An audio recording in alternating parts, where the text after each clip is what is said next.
from the host constituencies in the admission of institutions established or subsequently funded through NGCDF. 3, the measures ministry is undertaking to ensure that the communities that have invested public resources through the NGCDF derive tangible educational benefits from such institutions. And lastly, the timelines for developing and implementing an affirmative action policy that records host constituencies a meaningful stake in the admission process. I thank you, Honorable Speaker. Thank you, Dr. Nyikal. Dr. Nyikal, when can you bring a response? About admission, Mr. Speaker, about admission, it's actually through COOPs. So Pardon? The admission to KMTC is actually through COOPs. So that means it would be It's education. Yes. So, yes, Melly, when can you bring a response? I know I can say a few hands, but that's straightforward. Yes, I think I'll take it up immediately, maybe next week, in 2 weeks' time, Mr. Speaker, because it is, we are now going on the mission season, so we need to clear the issue faster. In fact, the question is that Kipsanai is raising. Yes. It's not admission, it's policy. It's not the numbers. Yes, this do you have a way of giving quotas to constituencies or counties that have sacrificed their resources to build institutions now that one to goes, accommodate children from within the area, subject to the standard set on admission qualifications, numbers of the college, and so on? Yes, and that one goes back to health because they are the people who knows the number of nurses. So I direct that this matter be dealt with by your committee and Nyikal's committee. Yes. Yes. That's okay. Next, Joshua Kandie. Thank you, Honorable Speaker. Pursuant to the provisions of Standing Order 44-2C, I wish to request for a statement from the chairperson of the Departmental Committee on Transport and Infrastructure regarding optimal utilization and expansion of Eldoret International Airport.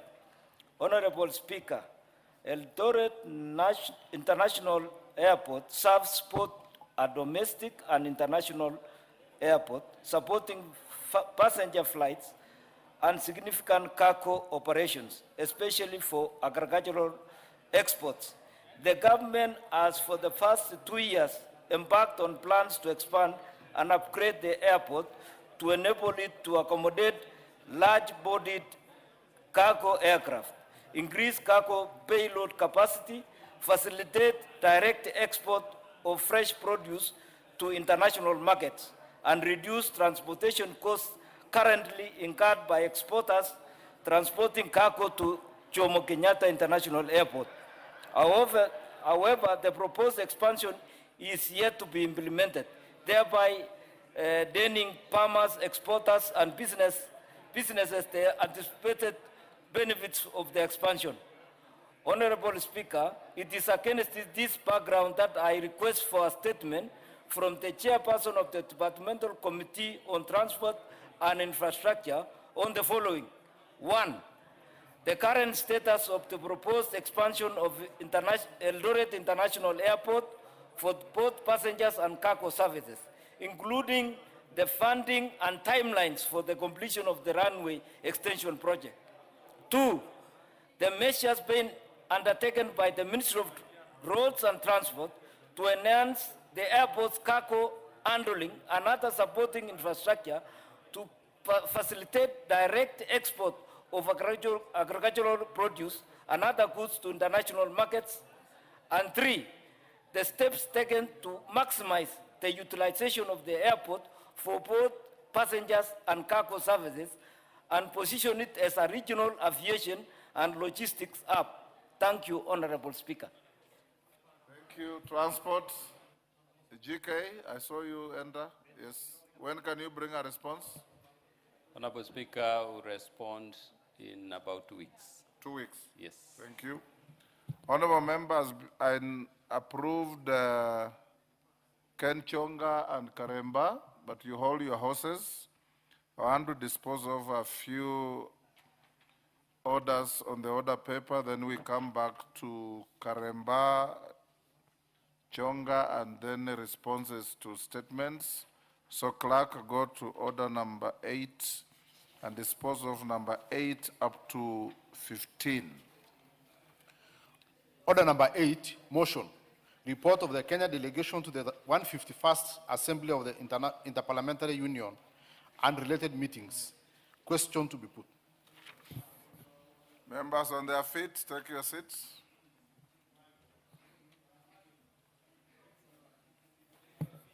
Take your seats. Honorable members, I now put the question at order number 8, which is that this House notes the report of the Kenya delegation to the 151st Assembly of the Interparliamentary Union, IPU, and related meetings held in Geneva, Switzerland on 19th to 23rd October 2025, laid on the table of the House on Wednesday, 11th March 2026. As members of that opinion say aye. Will those of the contrary opinion say nay? The ayes have it. Next. Order number 9, motion. Second report on the status of reports on petitions and resolutions. Mover to reply. Wanjala.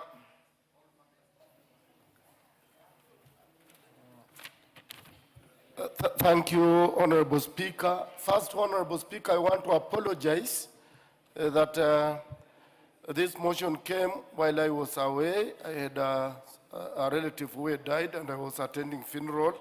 I'm sorry, and thank you, Honorable Speaker, for keeping it till today. I beg to reply and ask the House, Honorable Speaker, that this motion is very important to the House for the implementation of the petitions and motions that were passed in this House. Thank you, Honorable Speaker. Thank you, honorable members. I'll now put the question at order number 9, which is that this House adopts the second report of the Committee on Implementation on status of reports on petitions and resolutions passed by the House, laid on the table of the House on Thursday, 26th October 2023. As members of that opinion say aye. Will those of the contrary opinion say nay? The ayes have it. Next. Order number 10, the Tertiary Education, Placement and Funding Bill, National Assembly Bill number 49 of 2026, first reading. A bill for an act of parliament to provide for the placement of students and trainees to tertiary institutions, funding of students and trainees in tertiary institutions, establishment of the Kenya Universities and Colleges Central Placement Service, and the Tertiary Education Funding Authority, and for connected purposes. Order number 11, the Basic Education Bill, National Assembly Bill number 50 of 2026, first reading. A bill for an act of parliament to give effect to Article 53(1)(b) of the Constitution, to provide for the system and the structure of basic education, to provide for the administration of primary and secondary education, to provide for quality assurance standards in basic education, to provide for the coordinated provision of scholarships and bursaries in basic education, to provide for the establishment of the Kenya Education Management System, the Kenya Institute of Special Education, and the National Council for Education in Marginalized Communities, and for connected purposes.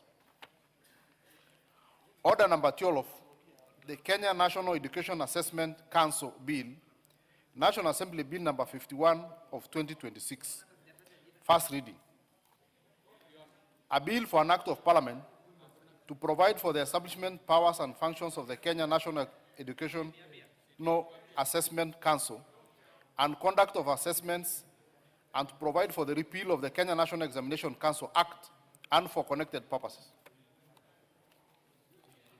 Order number 13, the Pre-Service Education and In-Service Training Bill, National Assembly Bill number 52 of 2026, first reading.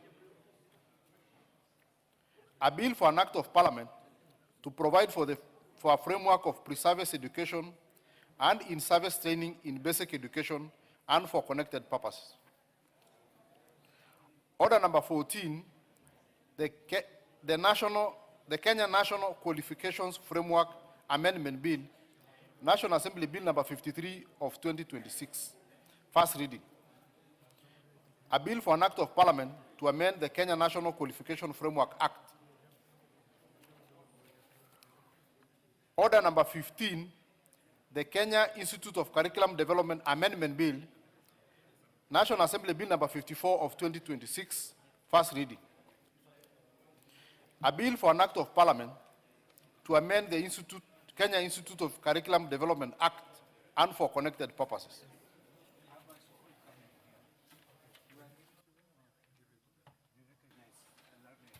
Thank you. Honorable members, when we will get to order number 16, there's a request that in that committee of the whole we stay Roman 3 Business Laws Amendment Bill. The majority leader and the chair of Finance Committee indicate they will be ready next week. So we'll stay that. So Owen, if you are here, we'll deal with Roman 1, public participation, and Roman 2, planned protection bill. Let's go back to statements. Ken Chonga. Thank you, Speaker. Honorable Speaker, pursuant to the provisions of Standing Order number 44, subsection 2, subsection D, I rise to make a statement on the challenges facing export processing zone EPZ workers together with the residents of Mtepeni Ward, Kilifi South constituency. Honorable Speaker, following the recent upgrading of Mtwapa to municipality status, EPZ workers as well as residents of Mtepeni Ward have sought clarification on the development plans and infrastructure improvements that will benefit them. There is a pressing need to strengthen the security around EPZ companies, workers' residential areas, and the routes used by the employees, particularly those reporting for early morning shifts or leaving work late at night. Increased police presence, adequate security lighting, together with improved security measures are required to protect these workers as well as the area residents. Honorable Speaker, a significant number of EPZ workers are engaged on very short-term contracts, at times lasting only 1 month to 3 months, resulting in serious job insecurity for workers, together with their families. There is need to investigate the widespread use of such repeated short-term contracts to ensure that employment terms comply with the labor laws of Kenya. Additionally, EPZ companies operating within Mtepeni Ward benefit substantially from the labor as well as resources of the local community, yet meaningful corporate social responsibility programs remain limited. These companies ought to support community water projects, assist needy area residents, students, and learning in local schools, support local health, sanitation, and youth skills development initiatives. Honorable Speaker, concerns have also been raised regarding workers' retirement benefits, pension contributions, and other services related to deductions. Workers are entitled to clear information on deductions made from their salaries to confirm that all statutory contributions are remitted to the relevant institutions. Similarly, female EPZ workers continue to face challenges relating to pregnancy, maternity leave, and reintroduction into work after childbirth, contrary to the laws relating to maternity protection.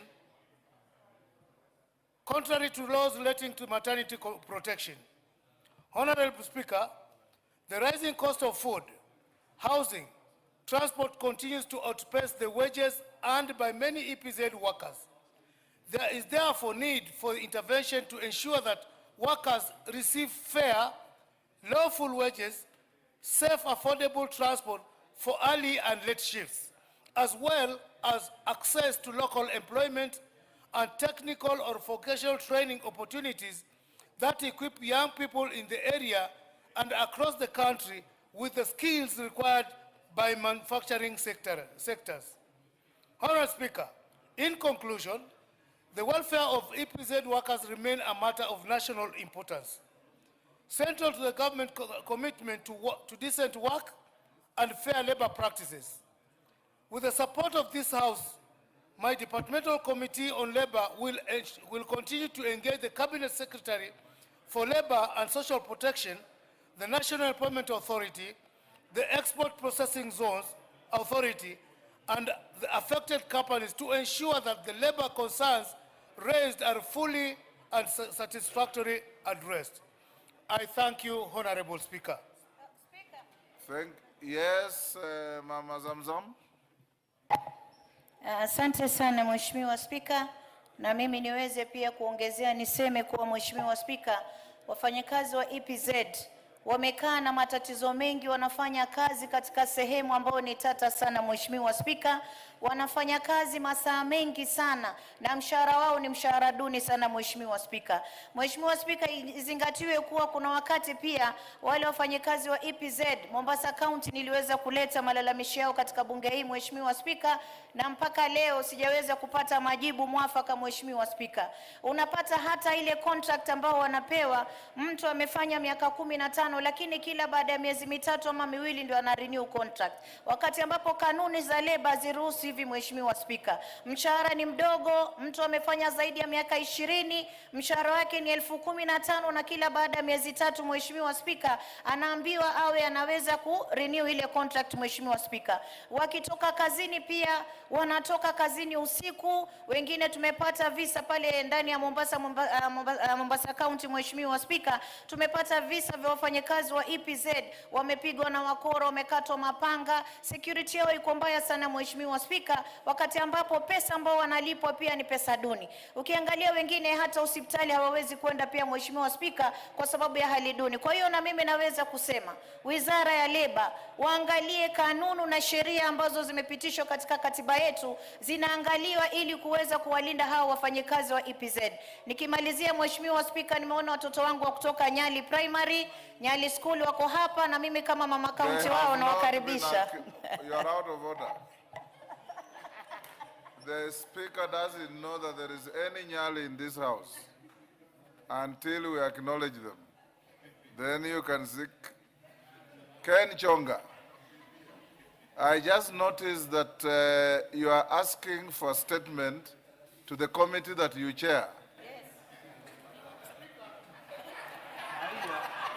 Speaker, Majority Leader, you hear that? actually, if you look at my statement, Speaker, I rose on standing order number 44, subsection 2, subsection D. So it's not that I'm requesting for a statement. It's rather I'm saying I'm going to engage the Ministry, CS Labor, the National Employment Authority, and other relevant institutions regarding the wages and the conditions of service. So what you are doing is you came to play to the gallery, because you could have done that without coming to the floor. I am the chairman Labor. I cannot seek for a statement. I'm only standing for a You point of got my information. message. It's okay. Take Thank your you. seat. Thank you, Speaker. Karemba. Thank you. Thank you, Honorable Speaker. Request for a statement regarding an authorized payment by the Kenya Tea Development Agency, KTDA, to Oriole Homes Limited. Honorable Speaker, pursuant to the Standing Order 44-2C, I rise to request a statement from the chairperson of the Departmental Committee on Agriculture and Livestock regarding payment of Kenya shillings 322.5 million by the Kenya Tea Development Agency, KTDA, to Oriole Homes Limited on the 18th of May, 2026.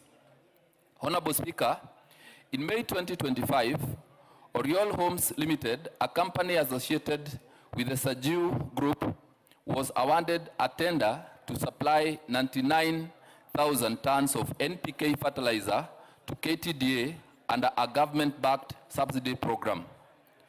Though the delivery was delayed, it was completed in August of 2025, and the agency paid the full contract value of approximately 9 billion Kenya shillings, bringing to a close the contractual obligation.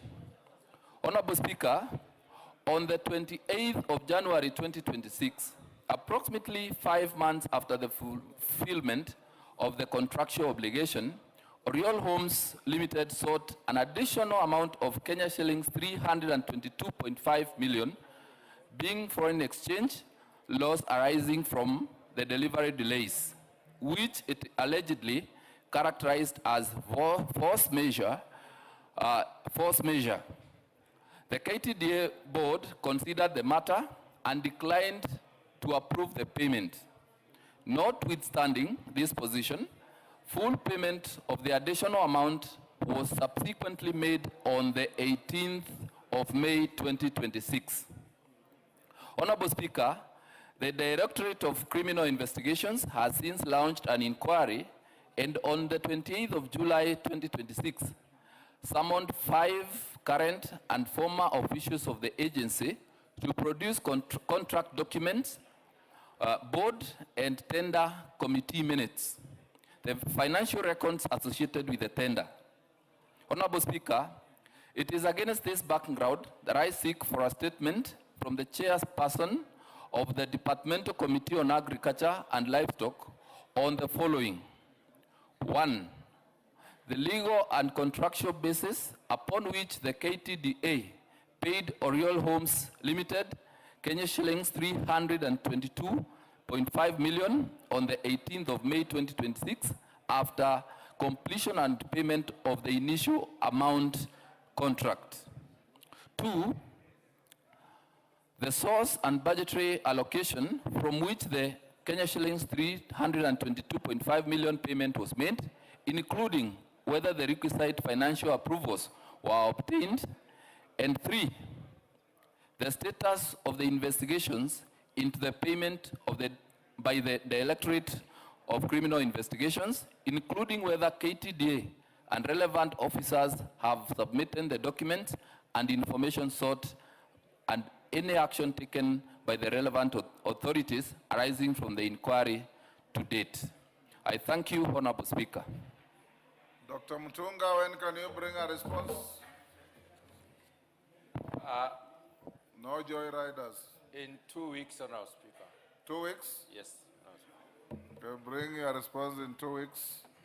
Honorable members in the public gallery, before we go to responses, I acknowledge Ndiuni Primary School from Taraka, Tarakanithi, Cheplaskei Primary School from Mgwen Nandi,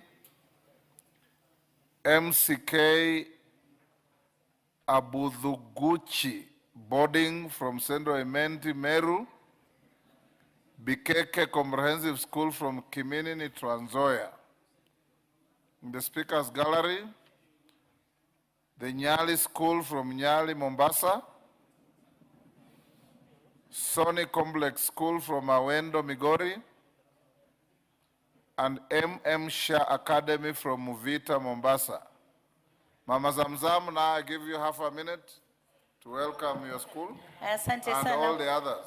Asante sana Mheshimiwa Spika. Mimi nichukue fursa hii kuwakaribisha wanafunzi wote ndani ya jumba hili, jumba linalotunga sheria, na hasa watoto wetu wa kutoka Mvita MMSHA na wale wa Nyali School. Niwaambie mama yenu leo niko bunge kwa sababu ya kuzingatia masomo. Na niweze kuambia kuna wengine watakuwa kama sisi, wengine watakuwa maprofesa, wengine watakuwa mapresident, wengine watakuwa anga zingine, lakini yote niweze kuambia wanafunzi kuwa yataka nidhamu na kuweza kufuatilia ule msukumo ambao umeka katika maisha yako. Uwe na ndoto, wataka kuwa nani katika maisha yako. Kama mama yenu kutoka mama Mombasa County, mimi nawatakieni kila la kheri. Mmekuja huku muangalie vile tunavyoangalia mambo ya bunge kutunga sheria, na Mwenyezi Mungu awarejeshe nyumbani nyote salama. Watoto wote ambao mko hapa mfike nyumbani salama, na walimu wote na washukuru kuangalia hawa watoto wetu. Asante sana Mheshimiwa Speaker. Asante sana. On behalf of the Speaker and the whole House, We welcome the students, their teachers, and those accompanying them to the House of Parliament. We go to responses to statements. Yes. Donya, what is out of order? Give Honorable Donya the mic. Yes, Donya? Mr. Speaker, I've heard you've said it's time for responses. I did a statement on university to the Ministry of, to the Chair Education 4 weeks ago. I've not received my response. I've been expectant of the statement until today. I've not gotten the response, Mr. Speaker. And if you can remember, today is on 11th. Next year, a time like now, we'll be counting the results. So, Mr. Speaker, I need my response before. Thank you, Mr. Speaker. Yes, Honorable Donya, Majority Leader, I saw Meli here. Where has he gone?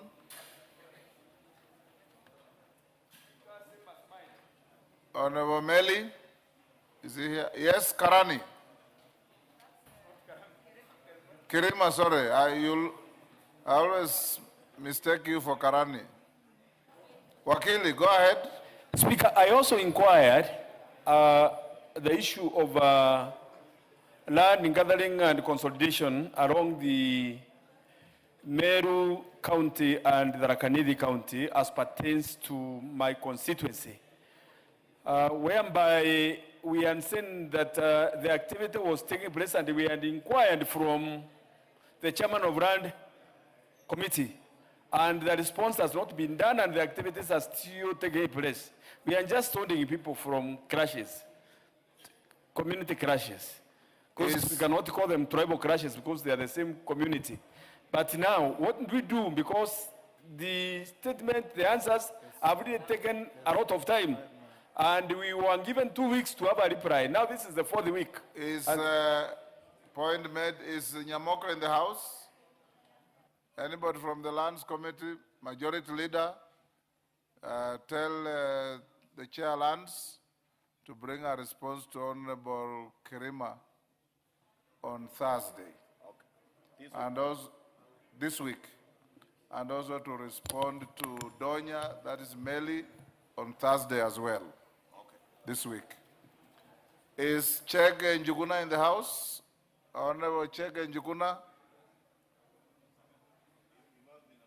is not here. Statement stayed. Yes, Honorable Speaker, you know, this member for Kandara, yes, no, he's fond of listing questions and statements, and he's never in the House. And I know he has challenges. He's always in the US. I would really seek, because these statements keep coming up what here. What does he do in the US? I have no record of giving him permission to go to US.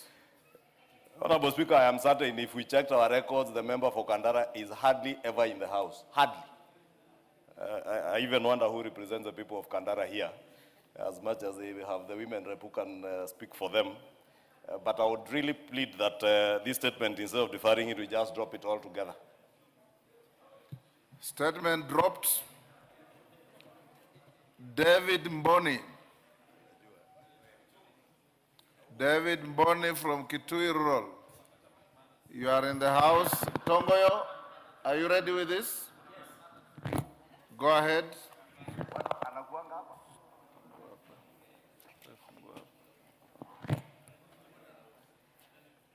Thank you, Honorable Speaker.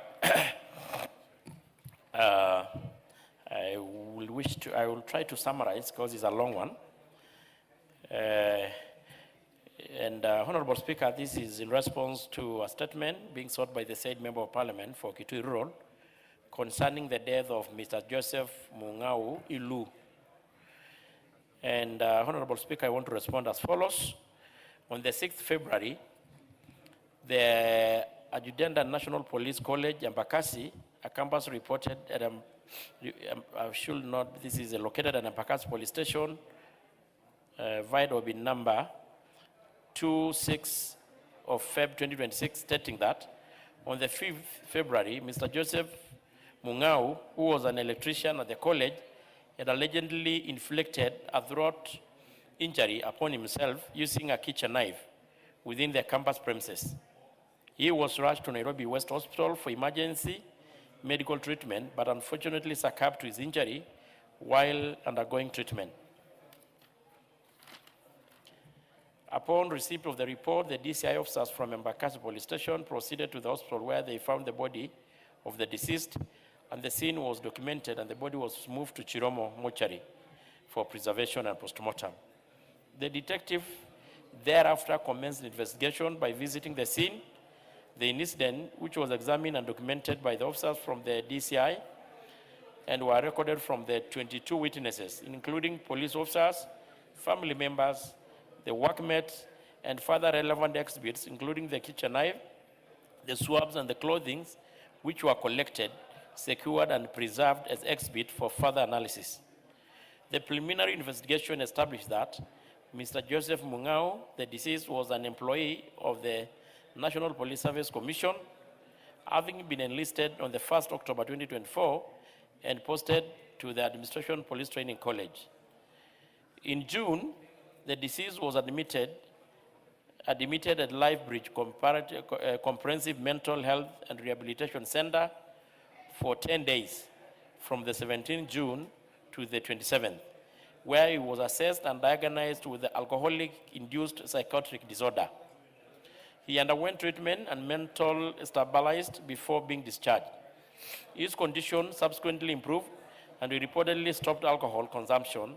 However, in December, he relapsed into alcohol and drug abuse, a condition which was worsened in the month of January, resulting in deterioration of his condition, including failure to report to the duty and episodes of auditory hallucination. On the February the 5th, about midday, the deceased was found seated under a tree within the college compound while exhibiting signs of psychological distress. He was taken and assessed at the college health center, and the counseling session at the college counselor noted that the deceased was in an unstable condition, appeared intoxicated, incoherent, and a short concentration span. He was placed under observation while regular checks conducted on him during the day to monitor his condition. On the evening of the same day, approximately 19 hours, the deceased gained entry into the residence of Mr. Eliud Kipkirui by pushing open the door while the padlock remained intact on the latch lock. Upon gaining entry, he allegedly inflicted a neck injury on himself using a kitchen knife. He was rescued and rushed to the Nairobi West Hospital, where emergency medical intervention, including administration of the 2 liters of normal saline, intubation, and cardiopulmonary resuscitation, were undertaken. However, he succumbed to his injury while undergoing treatment at the emergency department. The postmortem examination conducted by the government pathologist established that the deceased sustained a neck incision wound above the hyoid bone extending from the right side toward the left side. Honorable Speaker, the exhibition collected at the scene were also forwarded to the government chemist, where the results are being still waited for. The investigation are still ongoing. Upon completion of the investigation, the inquiry file will be forwarded to the ODPP. On the report of the finding, I think that has been already been stated that the investigations are ongoing. On the third one, an explanation of the circumstances under which the deceased person was allowed to leave the health facility despite his reported mental status, and whether the adequate precautions were taken care of, respond as follows. On the 5th, the deceased was taken to the college health facility for assessment for exhibiting signs of mental instability, and he was subsequently referred to the college counselor, who observed that he appeared intoxicated and stable. I think I had already mentioned that, and intoxicated. And the counselor recommended further medical intervention and made arrangement to take him to Bliss Hospital on the 6th February. However, the deceased declined immediately admission to a mental health facility, citing the need for to inform his family. Pending further medical intervention, the deceased was placed under observation with regular checks conducted during the day to monitor the condition. The college counselor monitored his progress and visited him at different intervals, including the 14:34 hour and the 16 hours. At approximately 17:30, the counselor visited his residence but did not find him there. The deceased was accommodated within the police lines, where he was known to both police officers and civilian staff who continued to monitor his well-being. The intervention undertaken included medical assessment, the counseling, close observation, arrangement for further treatment and referrals, and the safeguarding him from the risk of self-harm. Following the incident, the response team attended the scene and rushed the deceased to Nairobi West Hospital, where emergency medical intervention, including administration of 2 liters of intravenous normal saline, intubation and pulmonary resuscitation known as CPR were undertaken. However, he succumbed to his injury while undergoing treatment at the emergency department. I submit, Honorable Speaker. Very well. Member of Parliament for Kitui Rural, are you in the House? Proceed for your interrogation.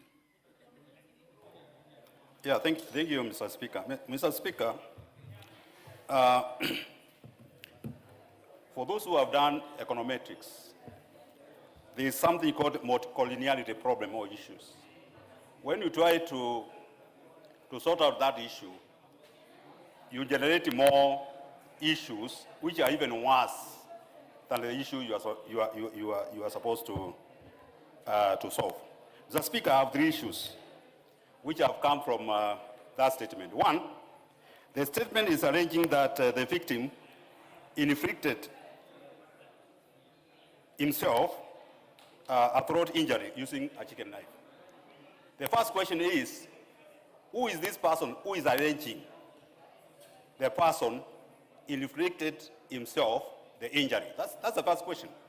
And the statement is not addressed that issue. 2, the statement is talking about recording a statement from 22 witnesses, including police officers, family members, and workmates. Mr. Speaker, these are incidents which happened on 5th February 2026 in Administration Police College, where there is security. But now the issue is, up to now, where is the report? From 5th February to now is 5 months. So where is the report? Where is the report? Mr. Speaker, the statement is also saying there was no foreplay. Mr. Speaker, in my portal, in my telephone, it's clear that this person was slaughtered. So, and this is a case, you know, in the 1990s, we had a case whereby somebody was murdered, but the statement from the police was that this person killed himself, poured acid on himself, and burned himself. So, Mr. Speaker, I reject that statement. I totally reject. In fact, if I was the chairman of that, I would not have read that statement. It's a half-baked statement. Thank you very much. Chair, there are 3 issues you have to respond to. Proceed and respond to them. I hope you are following. Yeah, I am. Very well. I am, Honorable Speaker. And to be honest, they were a member. Okay, let me do justice to that. You may take your seat. Let me hear a comment from Doctor and then yourself. Thank you, Mr. Speaker. When I listen to what is being, the explanation that is being given, there's a very disturbing aspect that is coming out, that it was actually suspected this person was mentally unwell. He was actually taken to a health facility.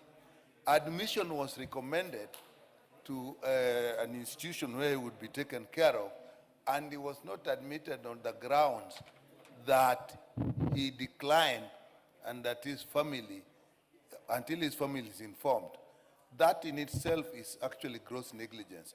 Because the first sign of mental illness is lack of insight. You cannot hold responsibility on them that they decline. Now, normally there's provision that in that situation, there would be forced admission, or at least their families are found and they're kept in the facility until that is done. So to let them go, and then I gather that he was then taken to a police station or a place like that. If you can't admit somebody in a hostel who is mentally unwell, why are you putting them in another institution? So I think there's need to go further into it, particularly the person, the hospital or the institution that turned down the admission on the basis of that the patient declined. Thank you, Mr. Speaker. We've heard you, Chair.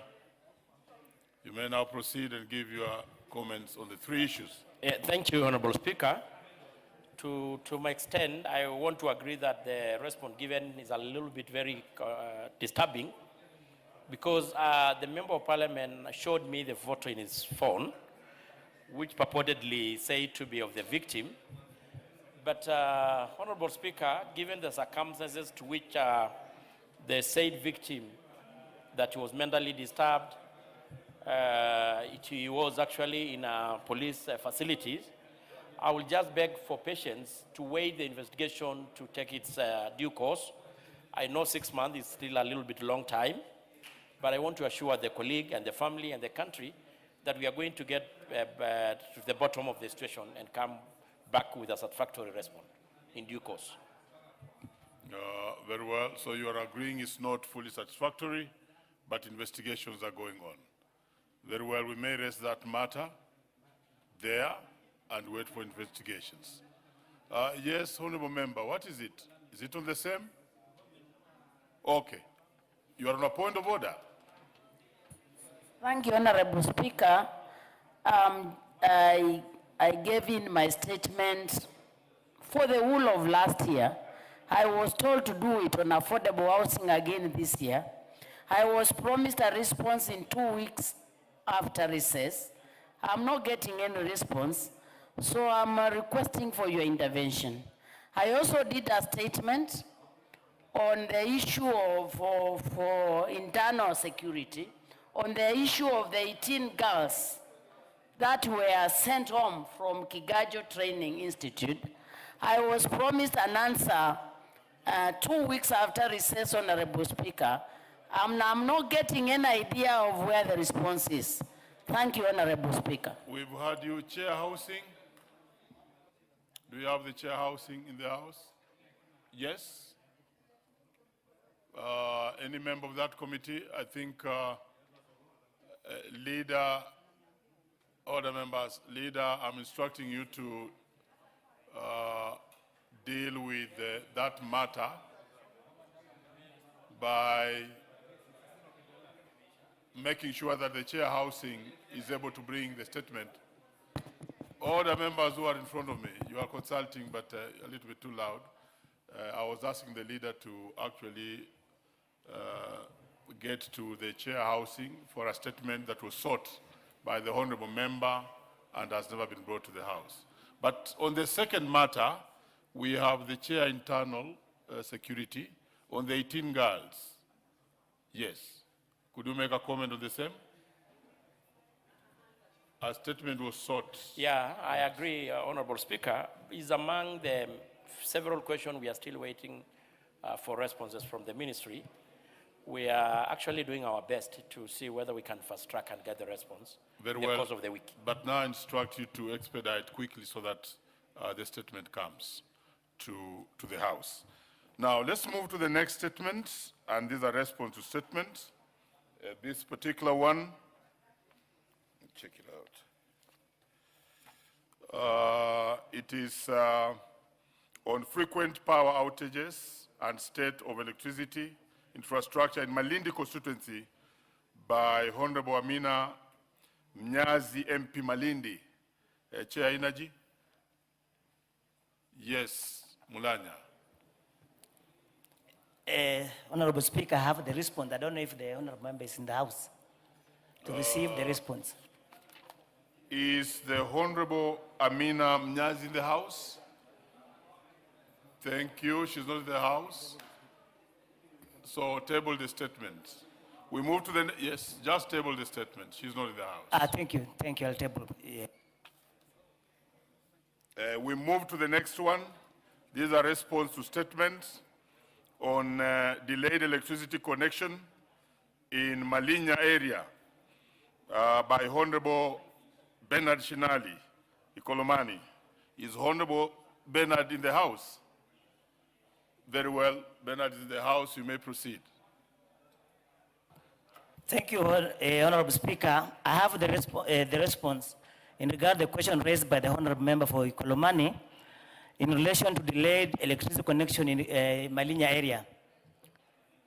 Honorable Speaker, in regard to reason for the prolonged delay in connecting electricity to the Ikolomani Constituent Industrial Development Center at Malinya Market despite completion of the required infrastructure and payment of requisite connection charges, the response is as follows.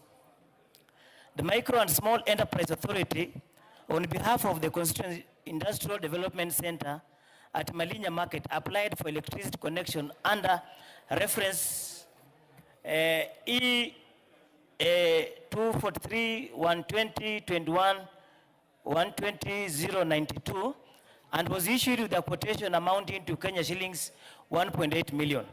Subsequently, partial payment totaling to a sum of Kenya shillings 1.7 million paid in two installments of 765,000 on 9th March 2022 and a sum of 1,001,000 paid on 20th May 2026 were made towards the connection, leaving an outstanding balance of 127,262 shillings. As the full quoted amount was not settled within the validity period of the quotation, which was 90 days, the quotation lapsed in accordance with the applicable connection procedure and was reviewed to reflect prevailing cost at the time of implementation. Following the review, a new quotation amount of 1.8 million has been issued, resulting in the outstanding amount required to facilitate completion of the connection to be 149,043. The delay in completing the connection has therefore arisen from the outstanding balance on the connection charges and the subsequent review of the quotation after the expiry of the original validity period. Kenya Power remains committed to facilitating the connection and has continued to engage the customer to expedite the completion of the process. Question number 2, status of the electricity connection works, including the responsibilities of the respective agencies involved and the specific timeline for completion of the pending works to enable operationalization of the center for the benefit of the local enterprise of the resident of Ikolomani constituency. Honorable Speaker, the application remains active and the responsibilities of the respective parties are as follows. On Micro and Small Enterprise Authority, settlement of the outstanding connection charges under the revised quotation is required. Kenya Power, the completion of the electricity connection works and energization of the facility upon confirmation of the full payment and fulfillment of the applicable connection requirements.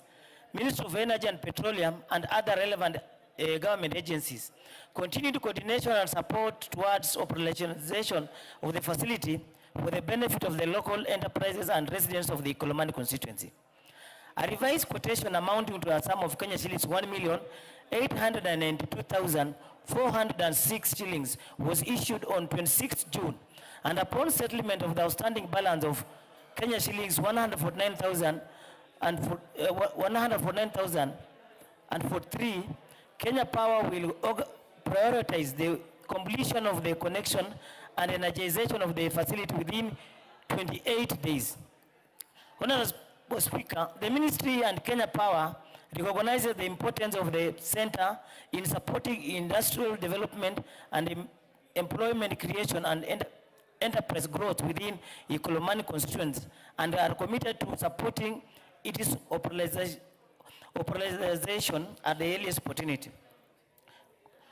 On question number 3, measures being taken by the Ministry of Energy, Kenya Power and Lighting Company and other relevant agencies to safeguard the facility, machinery and public assets from the further deterioration, vandalization or theft pending operationalization. Honorable Speaker, the Ministry of Energy and Petroleum and Kenya Power appreciate the importance of safeguarding public investment pending operationalization of the facility. To enhance protection of the electricity infrastructure and associated public assets, Kenya Power continues to undertake community sensitization and public awareness programs within Malinya market and the surrounding areas through stakeholder engagement, public barazas, and media campaigns. These initiatives promote community ownership of the public infrastructure and encourage prompt reporting of vandalism and theft incidents. Honorable Speaker, in addition, Kenya Power works closely with the local administrations, security agencies, community leaders, and other stakeholders to discourage vandalism, enhance surveillance of electricity infrastructure, and support protection of the public asset within the area. Honorable Speaker, the Ministry and Kenya Power therefore remains committed to working with all stakeholders to ensure the facility is connected to the electricity and operationalization for the benefit of the residents of the Kolomani constituency. That's the response, Honorable Speaker. Very well. Before Honorable Shinali takes to the floor, allow me to acknowledge the presence of the following schools, both in the Speaker's Gallery and the Public Gallery. In the Public Gallery, we have Victoria School, Kisumu Central, Kisumu County. We also have Bethel Junior Academy, Gachagua'S constituency, Wasingishu, and we also have Genesis Highway Junior School of Kisumu East, constituency, Kisumu County. In the speakers gallery, we have SOS School, Nyali, Mombasa, and then we have Tareni Day School, South Imenti in Meru. Let me ask the member for Kisumu, Shakir Shabir, is in the house, to welcome all the schools. Thank you, Mr. Speaker, sir. It is my honor to welcome Genesis, and on behalf of my colleague, Honorable Dr. Aron, even Victoria School is here, and we spent our younger days there. Welcome to the house, together with the other schools, Gachagua'S and others, and this is the house where laws are made, and we welcome you here. Thank you very much, sir. Great, Honorable Shakir, on behalf of the Speaker. Yes, Honorable. What is it? The Honorable Member on my extreme left. Yes, please give her the microphone. On your left. Oh, it's okay. Thank you, Mr. Speaker. I have just stood to seek your indulgence. I actually requested for a statement. Order. Just take your seat first. On behalf of the Speaker and the House at large, let me welcome all the schools who have visited the Parliament and wish you safe travel as you go back to your various schools. Yes, we can hear the Honourable Member now. Proceed. Thank you, Mr. Speaker. I just wanted to seek your indulgence. I actually requested for a statement from the Ministry of Energy concerning 40 transformers from Gachagua'S constituency, and it's now more than 2 months since I sought for that statement. I'm just requesting for indulgence so that I can know the status. Thank you.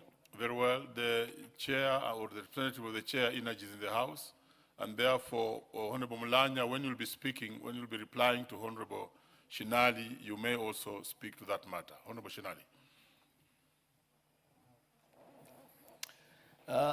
Thank you, Honorable Speaker. Honorable Speaker, Honorable Mulanya is not giving us an accurate answer because, Honorable Speaker, the first quotation was 765,000, which was paid.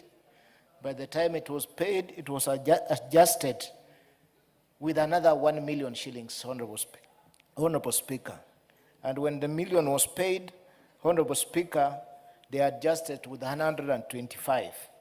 When I requested this statement, Honorable Speaker, it is now 149 to be topped up. The period it has taken, Honorable Speaker, the first quotation was in 2022. This is 2026. Kenya Power is inefficient. We have to call it what it is. We are not able to make any progress in development in our institutions because Kenya Power delays in connecting electricity, removing poles from roads when we are constructing. Honorable Speaker, we have one road which is being constructed, launched by the President, is going on. And the contractor has decided to leave Kenya Power poles in the road and continue with the work.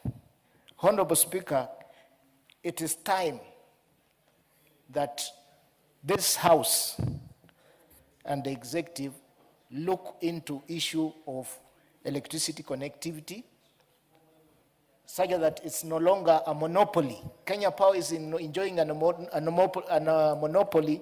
This is why we have this. Secondly, Honorable Speaker, the institution that has been built and machine equipped by MSEA has no security.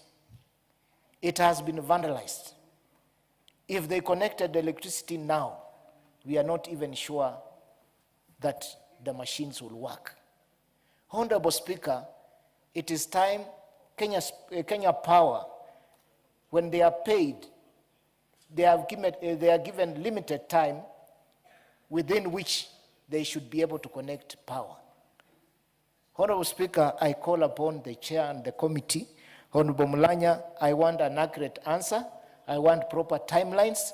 You can't sit on 1.7 million and say you cannot connect because of 140,000, which you have, the Kenya Power has just adjusted now. Which figure is bigger than the other, Honorable Speaker?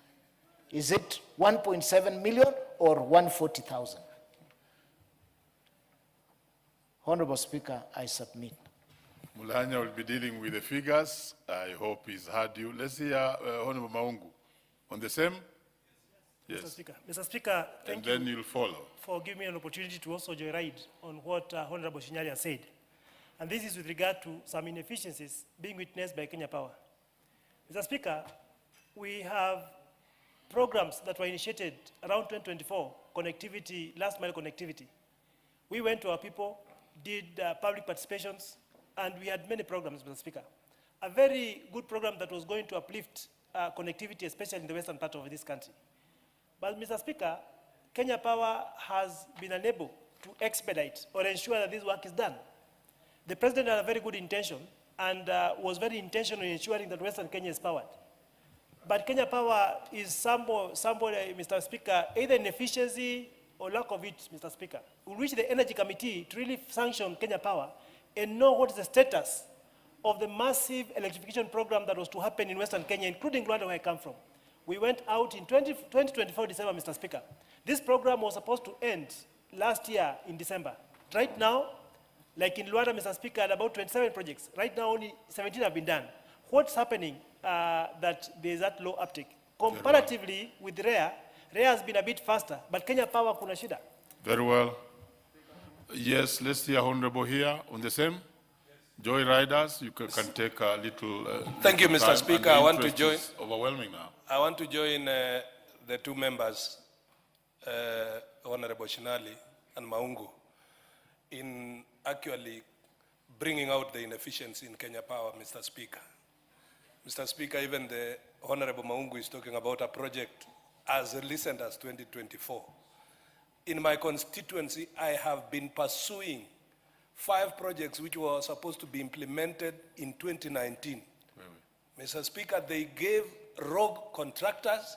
They cannot monitor efficiency. Poles have been standing in some of those projects for the last 7 years, Mr. Speaker.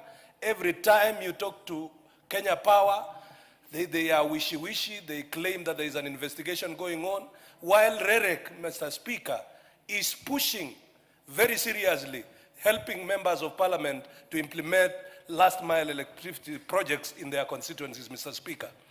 And I also want to join in members in calling on the Energy Committee to bring order and to summon the CEO of Kenya Power, Mr. Speaker, to explain whether he is inefficient, he quits the job. We give many competent Kenyans to do that job, Mr. Speaker, because our people cannot be asking for development, and money has been given, and they are there Honorable buying Undo, their time, Mr. we Speaker. have heard him and he has really delivered his point. Undo.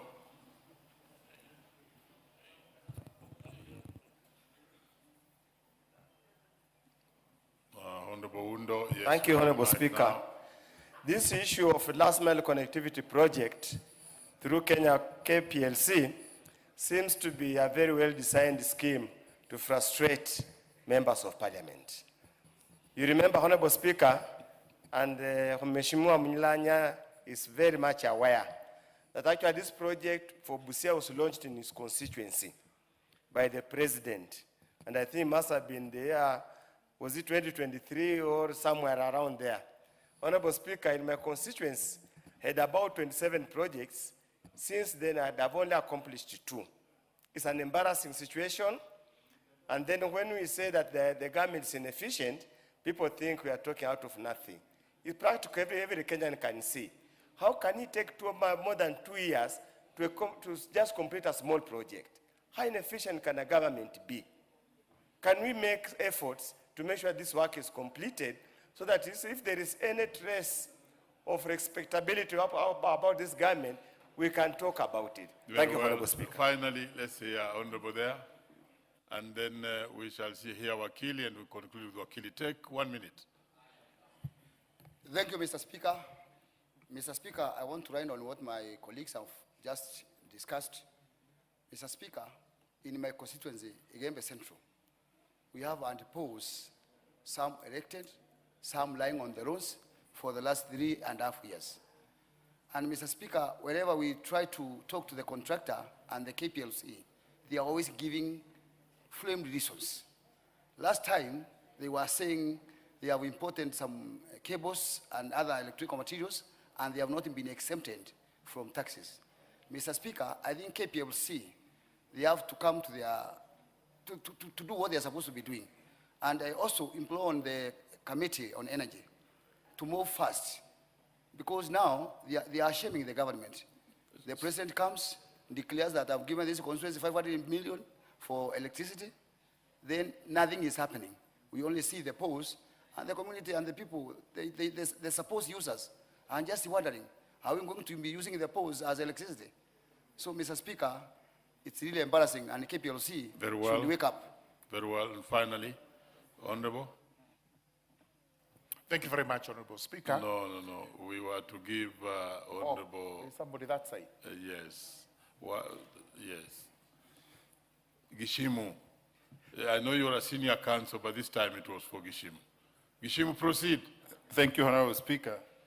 And Honorable Speaker, I must thank this government for being deliberate to connect as many people in this country with power. But I think what is lacking is the capacity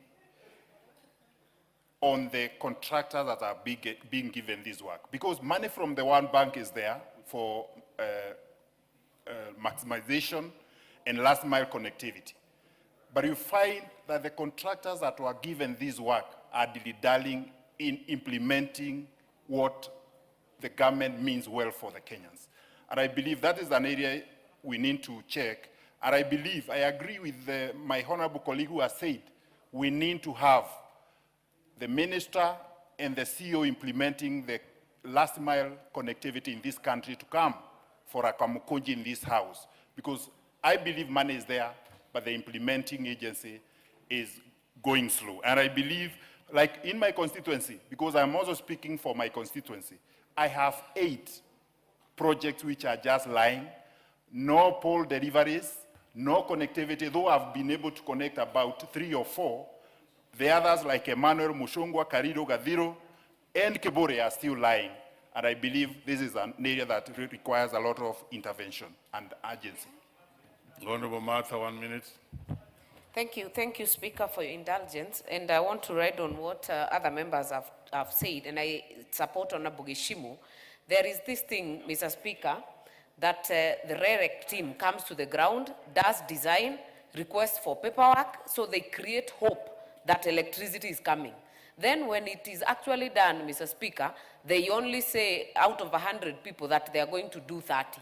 Some of these REREC schemes, Mr. Speaker, like I have one in my constituency called Gatondo, they have waited for meters for 2 years, Mr. Speaker. And recently the PS came to my constituency and announced another. And Mr. Speaker, that puts us in a very bad situation because we look like we are lying, yet we are not the ones doing the implementation. Sending this team, they only should do that when the money is there and when they are assured that this will be done and done in good time. Finally, Senior Counsel.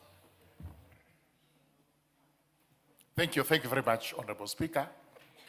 Honorable Speaker, I think we should call to order Kenya Power and RELEC, because we may say that the government is inefficient when actually we know for sure that these responsibilities are delegated to REREC and Kenya Power. And that this is exactly where the problem is, because when they give hope to citizens, then it fade away. Sincerely, that cannot be service delivery, and those CEOs and whoever is in charge should be called to book. And where there is a problem, they should either be told to rectify it, or eventually they should actually be shown the door. Because the reason we say this, everywhere in the country there is a hue and cry of electricity supply. We cannot bury our heads anymore. We know the budget is just about to be released by Treasury, and we must see RELEC and the Kenya Power all over the country supplying citizens with the power, Tharaka constituency included. Thank you very much. I think it has been flogged enough. Honorable Mulanya, I'll be speaking to you over this matter in a few, Leader. In fact, thank the you, whole Honorable. matter is coming back to you. Thank you, Honorable Speaker. I have not the concern raised by my colleagues on the issue. And first, in response to the issue raised by Honorable Shinali, Honorable Speaker, the Honorable Member acknowledged that the payments were made in 2 installments, and actually admits that the first payment of 765,884 was made on 9th March 2022, and the second installment of 1,001,000 was made in May 2026. This was made outside the contractual period of 90 days. And that's why Kenya Power had revised now the quotation from the initial amount of 1.7 million now to the sum of 1.8 million. So therefore requiring the agency to, the customer to top up a further sum of 149,043 shillings. That is the position. So if there are any other issues, perhaps we'll follow up on the issue with the Kenya Power so that we give the accurate position to the Honorable Member. On the other issues raised by my colleagues, Honorable Speaker. And they're overwhelming, yes. Pardon? There are many issues. Yeah, there are many issues. What That's do why I you was say? saying What do you that say on on the that? issue of delayed, actually this is the issue raised by the Honorable Maungu, Honorable Hillary, and Honorable Undo, and Honorable Karidho, and even Honorable Gashumo are related to the EFDB2 project.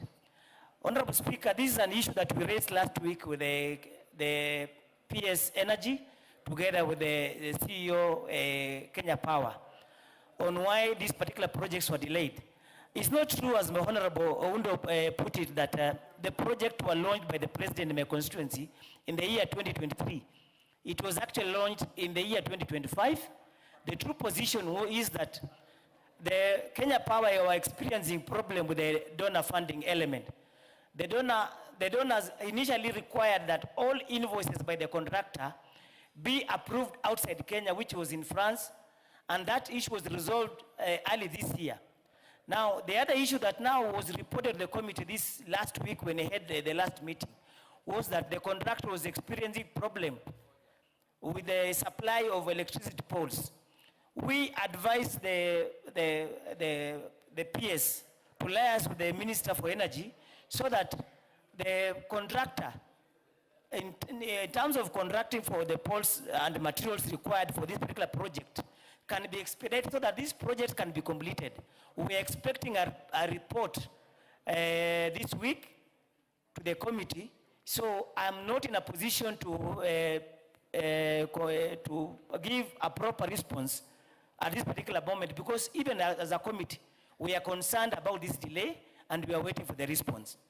On the issue raised by the Honorable Wangari on surveys by REREC, we have taken note of the same, and as a committee we'll follow up so that with the REREC so that we can have these particular services done properly.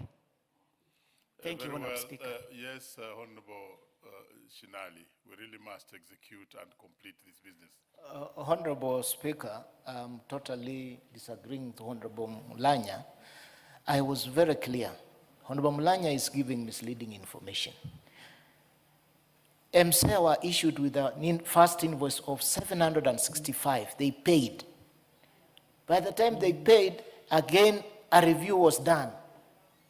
A top-up of another 1 million. They paid.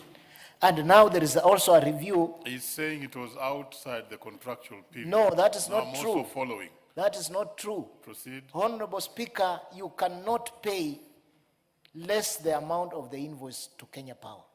They'll always ask you to pay in full the invoice. I request Honorable Mulanya to get accurate information because he's giving this information to Kenyans.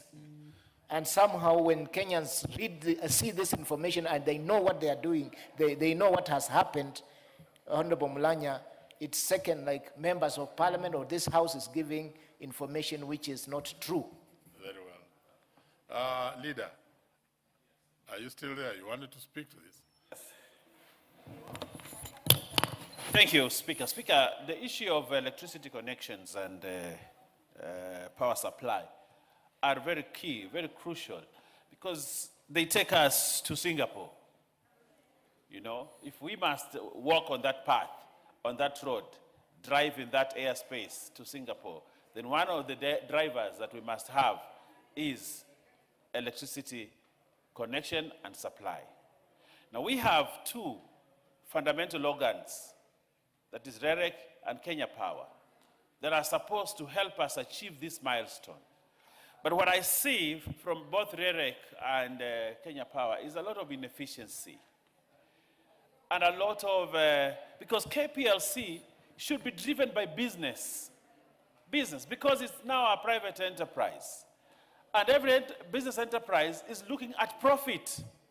Now, profit does not come if you don't have customers. It is customers that give you money and you make profit.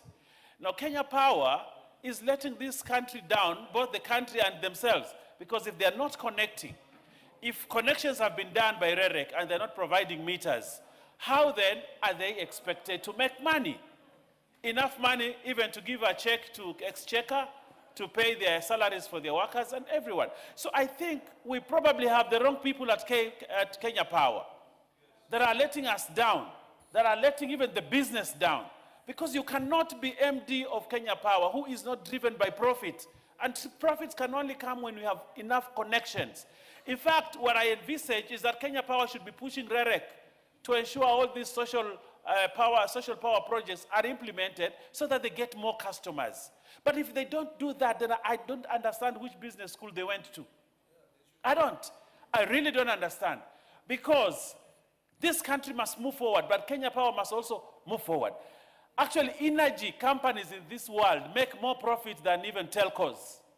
But what is happening at Kenya Power, the telcos are making more profit than energy companies, Honorable Speaker. So we would like to tell Kenya Power from the floor of this house, pull up your socks. Pull up your socks. Pull up your socks. Because that's what you need to do, so that Kenyans get the advantage of having electricity, so that when we are talking about Kenya beyond Vision 2030, we are talking about power connections. That's what we need. This country should not have even one village, one house, not having power. at this level of development and this level of this country's development. We should not. But REREC also needs to have more innovative ways of raising funds. They should not just sit to wait for exchequer. REREC should not just sit and say, tell an MP, look, we don't have enough money and therefore we cannot connect. Why are you there? Why are you there? You are formed to ensure that you do the right things, including looking for innovative ways of getting money to connect homes. Honorable Speaker, the people of Kilifi North always ask me, when are we getting power? I am in government, and I am happy being in government, Honorable Speaker. But REREC should not let down. They have a mission. They have a mandate. And they should not just sit back. Supposing Exchequer doesn't give them money, will they shut up the company, or they just be receiving salaries? Honorable Speaker, REREC must do their job, the job for which they were created. If they don't, they should ship out. I thank you. But I think you should have extended this beyond just lamentation, because I gave you this last chance as leader. And as leader, then we must interrogate. And therefore, I'm now instructing that your office, yes, because that lamentation is everywhere. You can see Macau is on his floor. Everyone wants to speak on Kenya Power. Members, do specific questions between now and the time when we are asking the leader to call the CEO and PS of energy in the House. So, and REREC equally, so that members can deal with this. This matter is really concerning every member. Macau, you may take a seat, I know. And I'm intervening in a way that will help you. So do questions, and in the next 2 weeks, that means next 2 weeks, the following Wednesday, bring to the House the CS Energy and the PS Energy and REREC CEO. Because this is very important also for not just Kenyans, but for members. Because this is the business, core business of these members of the House. Yes? PS Energy. The CS Energy accompanied by the PS and the two CEOs. Very well. Thank you. We raise the matter there. Thank you, honorable members, so that we may proceed. Macau, what is it? Give Macau, we hear him, but we have closed that matter. Thank you, Mr. Speaker. Mr. Speaker, anytime you see members from both sides of this House concerned, it is a matter that is affecting Kenyans. Sure. One thing I want to commend the Deputy Leader of Majority is that it is true. When you look at how Kenya Power is conducting its business and REREC, then it leaves a lot to be admired. And I am so happy to hear him say he finds it very difficult to explain to his people what is happening despite him being in the government.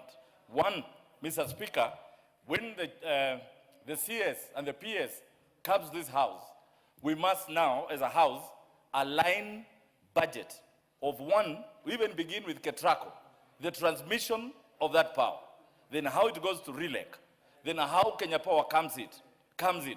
And Mr. Speaker, in fact, I feel very embarrassed by Kenya Power.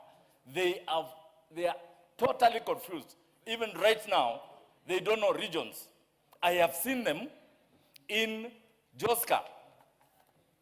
Joska is in Mavoko. And before, Kenya Power used to control Joska from Ruai, which is Nairobi. Now they transferred those functions to Tala office. Then the same people from Kenya Power are going to Joska and its environs and telling them they stole meters from Nairobi.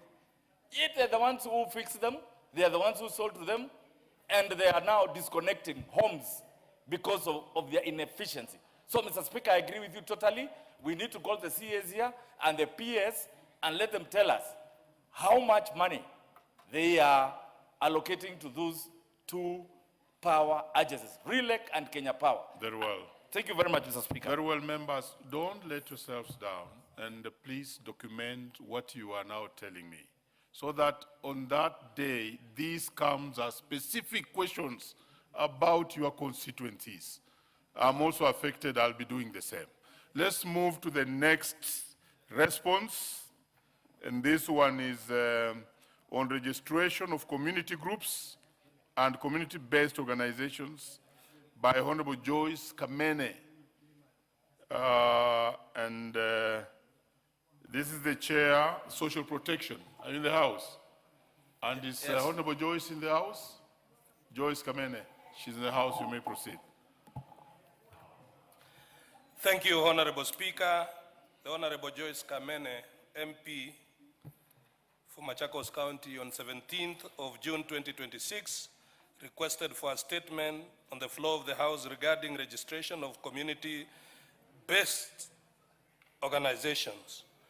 Mr. Speaker, and Honorable Speaker, on the steps being taken by the ministry to ensure implementation of a user-friendly platform to streamline the registration process for community-based organizations, popularly known as CBOs, Mr. Speaker, the State Department for Social Protection and Senior Citizens Affairs, through its Directorate of Social Development, is mandated to register community groups and community-based organizations as per the Kenya Groups Registration Act Cap 108A of the laws of Kenya.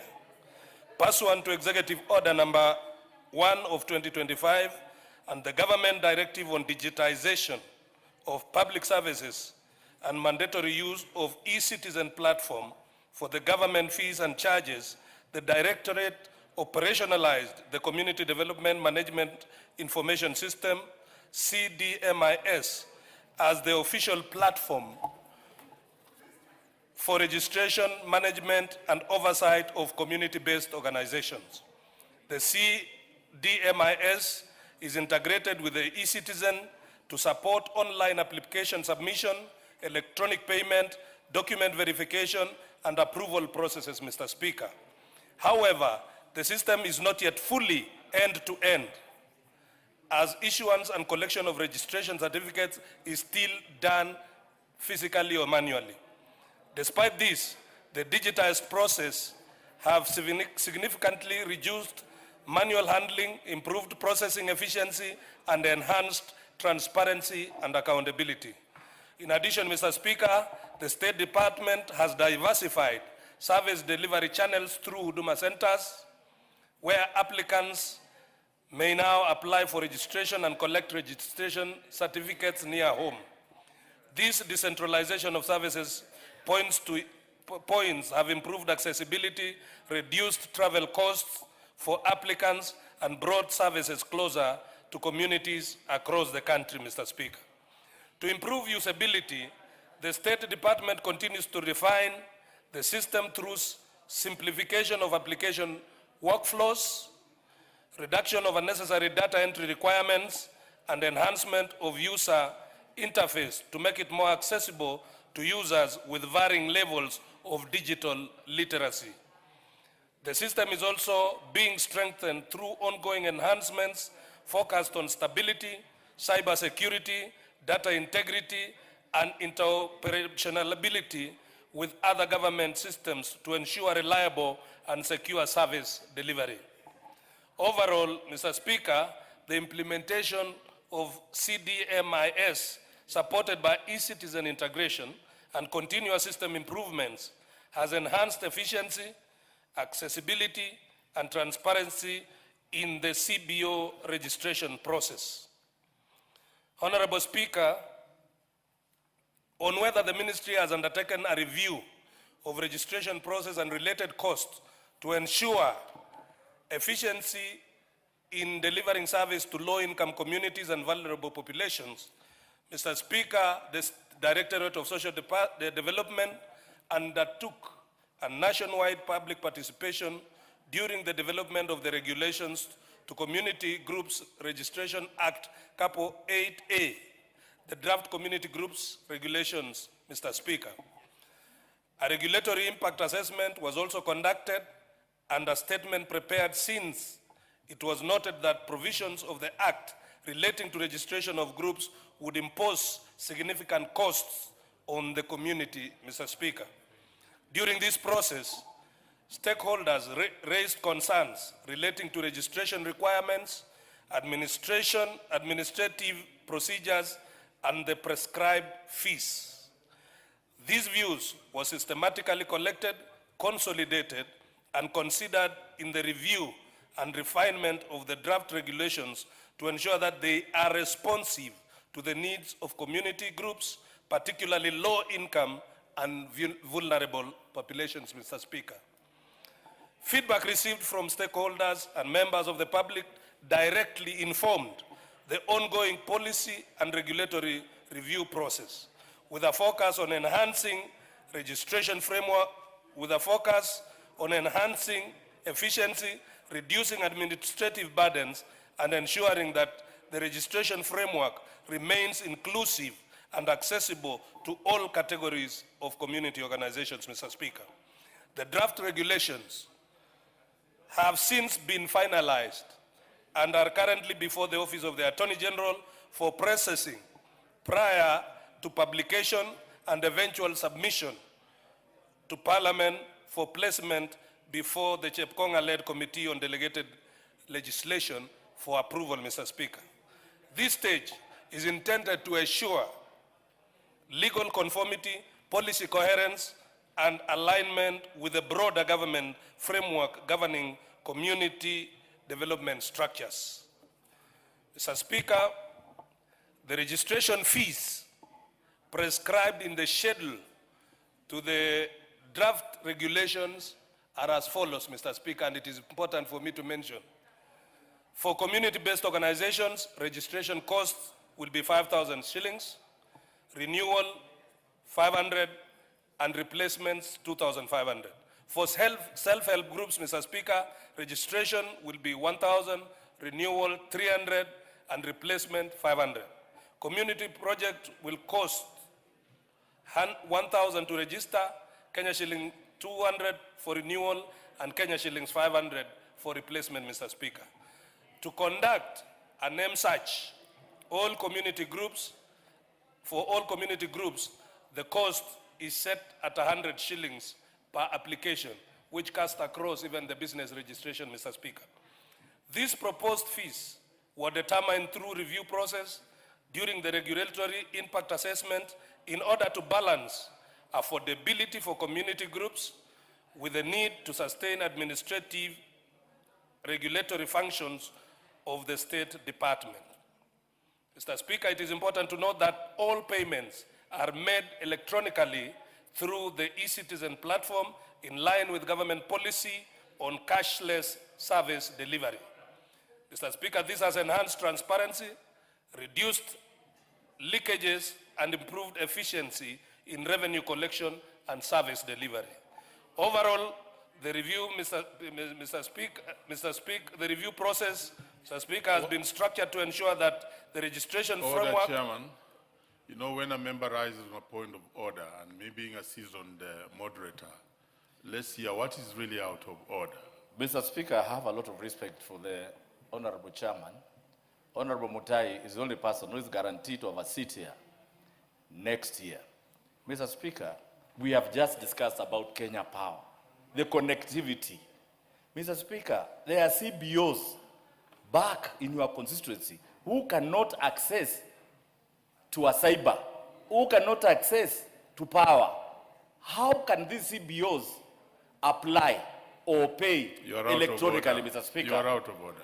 You are completely out of order. And being a seasoned member of the House, and especially when I'm seated here and you rise on a point of order, I give you the seriousness with which it deserves. You know the real time when you would have rose to speak to this. And indeed, I would have still given you the time. Proceed, Chair. Thank you, Mr. Speaker, for protecting me from my friend Macau. He should have given me the benefit of finishing the response so that he can interrogate after the questioner, Mr. Speaker. Thank you, Mr. Speaker. Overall, the review process has been structured to ensure that the registration framework conducted in line with the provisions of the Community Groups Registration Act Cap 108A is efficient, transparent, and responsive to the needs of low-income and vulnerable communities while maintaining accountability, sustainability in service provision. Mr. Speaker, Honorable Speaker, measures put in place to ensure... You need to summarize. I'm finishing up, Mr. Speaker. to ensure that we support vulnerable groups to facilitate formal recognition without penalties on compliance. Mr. Speaker, you will allow me this because I think it was the core of Mheshimiwa Kamene. The State Department has undertaken structured capacity building for sub-county social development officers on the use of administration of the community development management information systems. This is aimed at strengthening front-line support to community groups, particularly vulnerable and marginalized populations. At the community level, sub-county officers provide direct assistance to groups with limited digital literacy, Mr. Speaker, or inadequate access to ICT resources, Mr. Speaker. This ensures that the vulnerable groups are not excluded from registration due to technical or capacity-related constraints. These measures are complemented by targeted sensitization awareness, creation initiatives to ensure understanding of registration requirements and procedures. Collectively, Mr. Speaker, they are intended to promote facilitated compliance and ensure that community groups achieve formal recognition without undue penalties arising from capacity limitations. Honorable Speaker, I submit. The Honorable Kamene. Joyce Kamene, MP. Mr. Speaker, indeed, I've heard the reply, but I'm not satisfied at all. First, Mr. Speaker, when you look at the charges that he's talking about that have been spelled out, that this is not what is in the ground. I can tell you for sure, last month, I was with them registering, and these are the fees that you are given: 5,550 for the e-citizen, 2,000 for updating the system, 1,000 certificate of training for the groups, 200 for printing of certificate.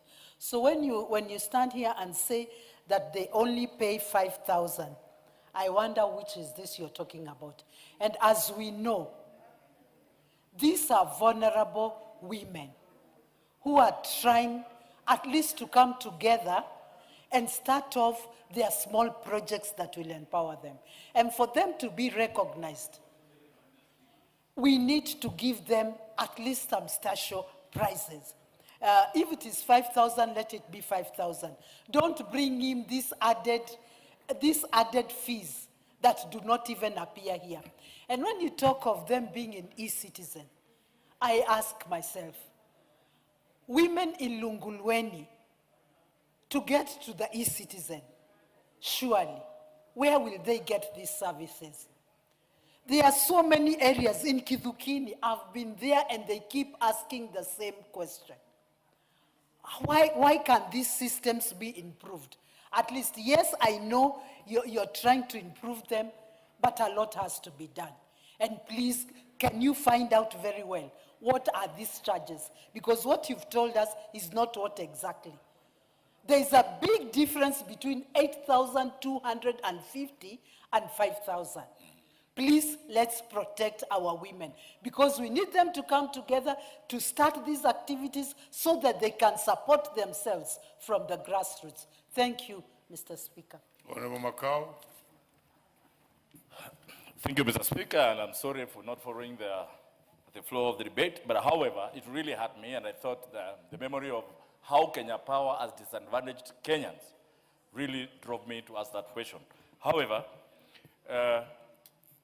my proposal to this chairman will be, for example, because now we realize it is not possible and easy for all CBOs or CBO members who will wish to apply or even be registered or renew, they don't have the luxury of doing the same because of being disadvantaged by that connectivity, both of internet and power. I am requesting my good friend to request the ministry and the relevant authorities that are charged with that function, that even some of the forms could be distributed through the county MPs, or even through the administration, the assistant chiefs, the chiefs, we have those forms so that they can apply through them, and then they reach the relevant offices so that Kenyans can benefit from wherever they are, however local, however, interior they are. So, Mr. Chairman, I think we need to promote our groups, and if we have to realize the dream of going to Singapore, it begins from us empowering these women and the youth of this country. I thank you, Speaker. Thank you so much. Thank you, Honorable Speaker. I also appreciate the social fiber that these self-help groups usually provide at the local level, and they need to be supported. And the regulations that I must comment that the ministry is working on the regulations, and because the committee where I sit, chaired by Honorable Chepkonga, is an adversarial committee, it can only consider what has been brought before the committee. I request that the chair, the committee fast track and oversight the ministry to bring the regulations, and we'll be able to consider them. I'm happy also Honorable Joyce Kamene, the one who sought for the statement, also sits in that committee, and we'll be able to consider and make sure that the groups pay a reasonable amount, which is not exorbitant, for them to be able to operate. Thank you. Honorable Mtunga. Thank you very much, Honorable Speaker. Speaker, I would like to add my voice to the issue of formed groups or forming groups and the way they are handled by the offices, especially the Office of the Social Development. Honorable Speaker, we have decrees that indicate the number of people who should even join these groups. And sometimes it is difficult to share benefits. Especially when you look at the devolved funds, or rather the declared funds like the Women Enterprise Development Fund, the Youth Enterprise, and so on. It is very little. Sometimes 100,000 shillings for 30 people, it is very little when divided. It is good for the regulations to capture the numbers by way of inducing. There is nothing wrong with having a group of 5 if they can agree to do the work, so that at least when they share this money, it makes sense. The other issue, Honorable Speaker, is a turnaround time. Sometimes women groups are delayed at these offices because of a signature, for instance, of a person who is not present, or because the officer is not in the office, and it takes months before they keep on going there.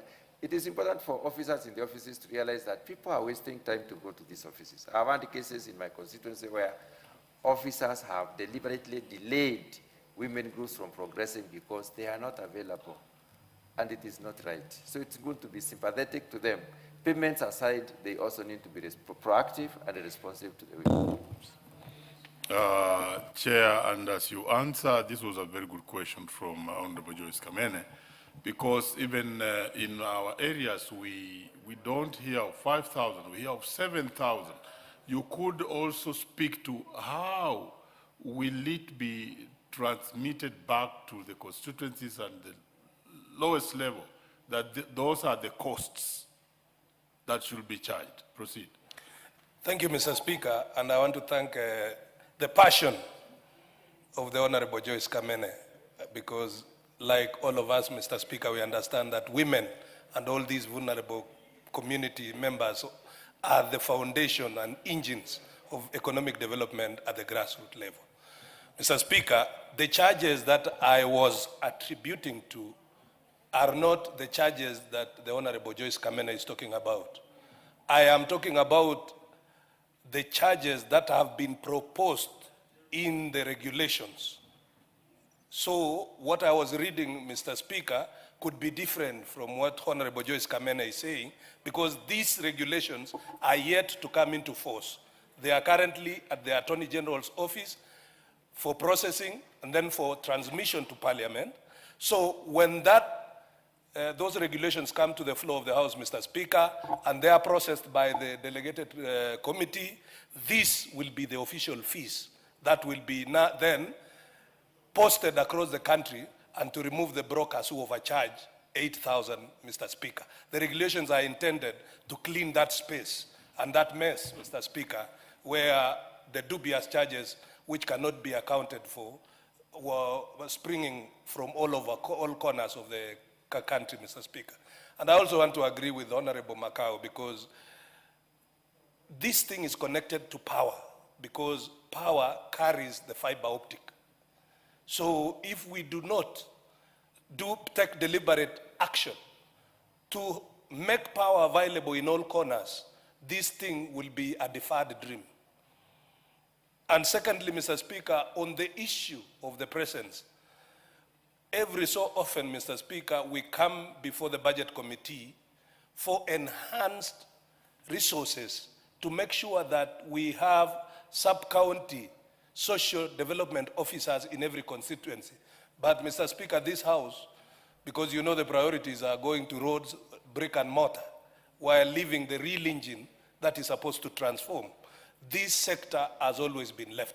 So, Mr. Speaker, you will help us so that when we bring a request to this House that we need to enhance the officials on the ground so that the accelerated activity reaches the most targeted, Mr. Speaker, resources are availed so that we do that. Otherwise, from the ministry perspective, I want to confirm to this House that the ministry is committed to making sure that these processes are available at every remote village in this republic, Mr. Speaker. I thank you. As we raise the matter, I would want to indulge Honorable Millie Odhiambo. Honorable Millie, because you sit in the House Business Committee, and there's this regulation that is lying at the Attorney General's office on the fees to be charged for registration of all these community groups. If you could please raise it at the House Business Committee so that it can be undertaken by the Speaker, because this will really help many people. Yes. Thank you, Mr. Speaker. I'll take it up. Thank you. Next order.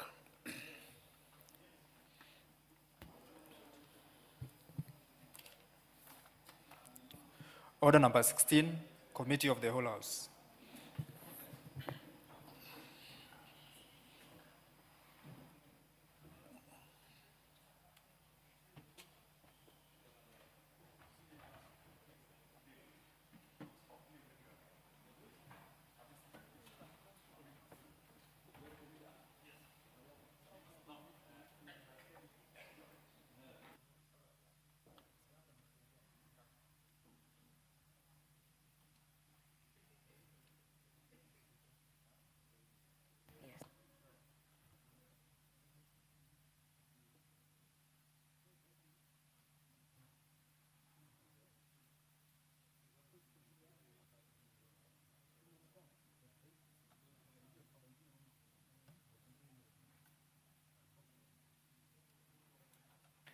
Order, honorable members.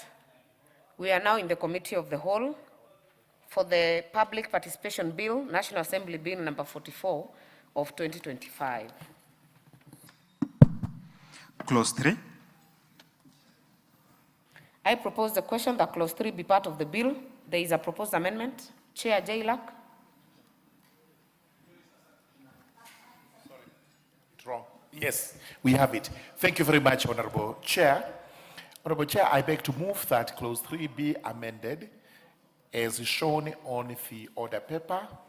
We're just making a slight typo to add Article 174C, which provides for public participation as one of the objects of devolution, purely to add an article that has been left out. Thank you very much, Honorable Chair.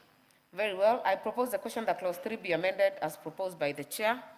If you intend to speak on this, kindly use the intervention. I now put the question that clause 3 be amended as proposed by the chair. Will as many as have that opinion say aye? Will as many as have a contrary opinion say nay? The ayes have it. I now put the question that clause 3 as amended be part of the bill. Will as many as have that opinion say aye? Will as many as have a contrary opinion say nay? The ayes have it. Clauses 4 and 5. These have no amendments. Honorable members, I propose the question that clauses 4 and 5 be part of the bill. I now put the question that clauses 4 and 5 be part of the bill. Will as many as are of that opinion say aye? Will as many as are of a contrary opinion say nay? The ayes have it. Clause 6. I propose the question that clause 6 be part of the bill. Chair Jailak. Thank you very much, Honorable Chair. I beg to move that clause 6 be amended as shown on the order paper with a slight reamendment which appears as clause 6D. And what we propose to do here is to have it state as follows. In the case of the judiciary, the courts established under Article 162 of the Constitution, and the justification is that while we have given institutions to be responsible for public participation, there was a proposal that the CRJ be responsible for the judiciary, but we feel that because we have removed the other CEOs, so that it remains forever that it's the institution that is responsible for public participation. For the case of the judiciary, we must also bring it under all the courts established under Article 162 of the Constitution. I beg to move. Very well. I propose the question that clause 6 be amended as proposed by the chair. I now put the question that clause 6 be amended as proposed by the chair. Will as many as are of that opinion say aye? Aye. Will as many as are of a contrary opinion say nay? The ayes have it. I now put the question that clause 6 as amended be part of the bill. Will as many as are of that opinion say aye? Aye. Will as many as are of a contrary opinion say nay? The ayes have it. Clause 7. I propose the question that clause 7 be part of the bill. I now put the question that clause 7 be part of the bill. Will as many as are of that opinion say aye? Aye. Will as many as are of a contrary opinion say nay? The ayes have it. Honorable members, before the next clause, allow me to recognize in the Speaker's Gallery this afternoon Kipsingei Secondary School from Sotik constituency, Bomet County, and in the public gallery, Elimu Academy from Nyari Barichache, Kisii County. You are welcome to observe the proceedings of the House.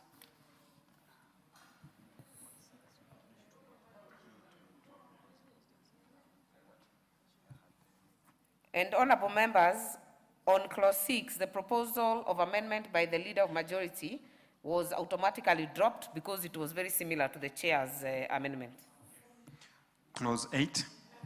I propose the question that clause 8 be part of the bill. There is a proposed amendment, Chair. Thank you very much, Honorable Chair. I do move that clause 8 be amended as shown on the order paper. We are introducing subclause 1, which reads that a responsible authority shall be for undertaking a public participation exercise. Give reasonable notice to the public. The justification to this is that we must provide for a reasonable notice, which is determined by the nature of the matter under consideration, the importance of the matter under consideration, the impact of the matter under consideration, and any constitutional or statutory timelines. This is why we call it reasonable, so that it varies from one matter to another matter, depending on whether there are timelines or depending on what is reasonable in the circumstances considering the matter in issue. Thank you. I propose the question that clause 8 be amended as proposed by the chair. Oundo. Chair, I like the amendments, so to speak, but I'm just apprehensive by just using the word reasonable notice. You leave room for discretion, you leave room for a mischief, and I can assure you the courts are going to be indebted with so many of these cases to define what's reasonable notice given the nature of the matter at hand. It is so open-ended, it's likely to be abused. I don't know what else. I know you are better in these terms of reasonable time, but I don't know what else can you put it such that it makes it more certain. As it is so uncertain, it is going to water down the purpose and the intent of this bill. Thank you, Chair. Very well. Member for Gishogo.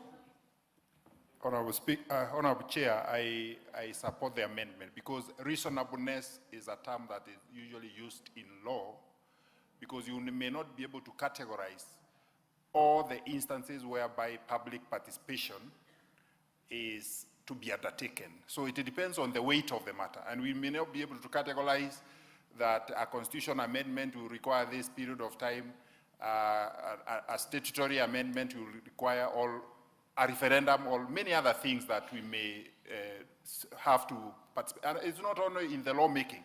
This is a law that will require public participation on where a decision has to be made by the authorities. So I think we retain the reasonableness, which the court knows how to assess based on the law.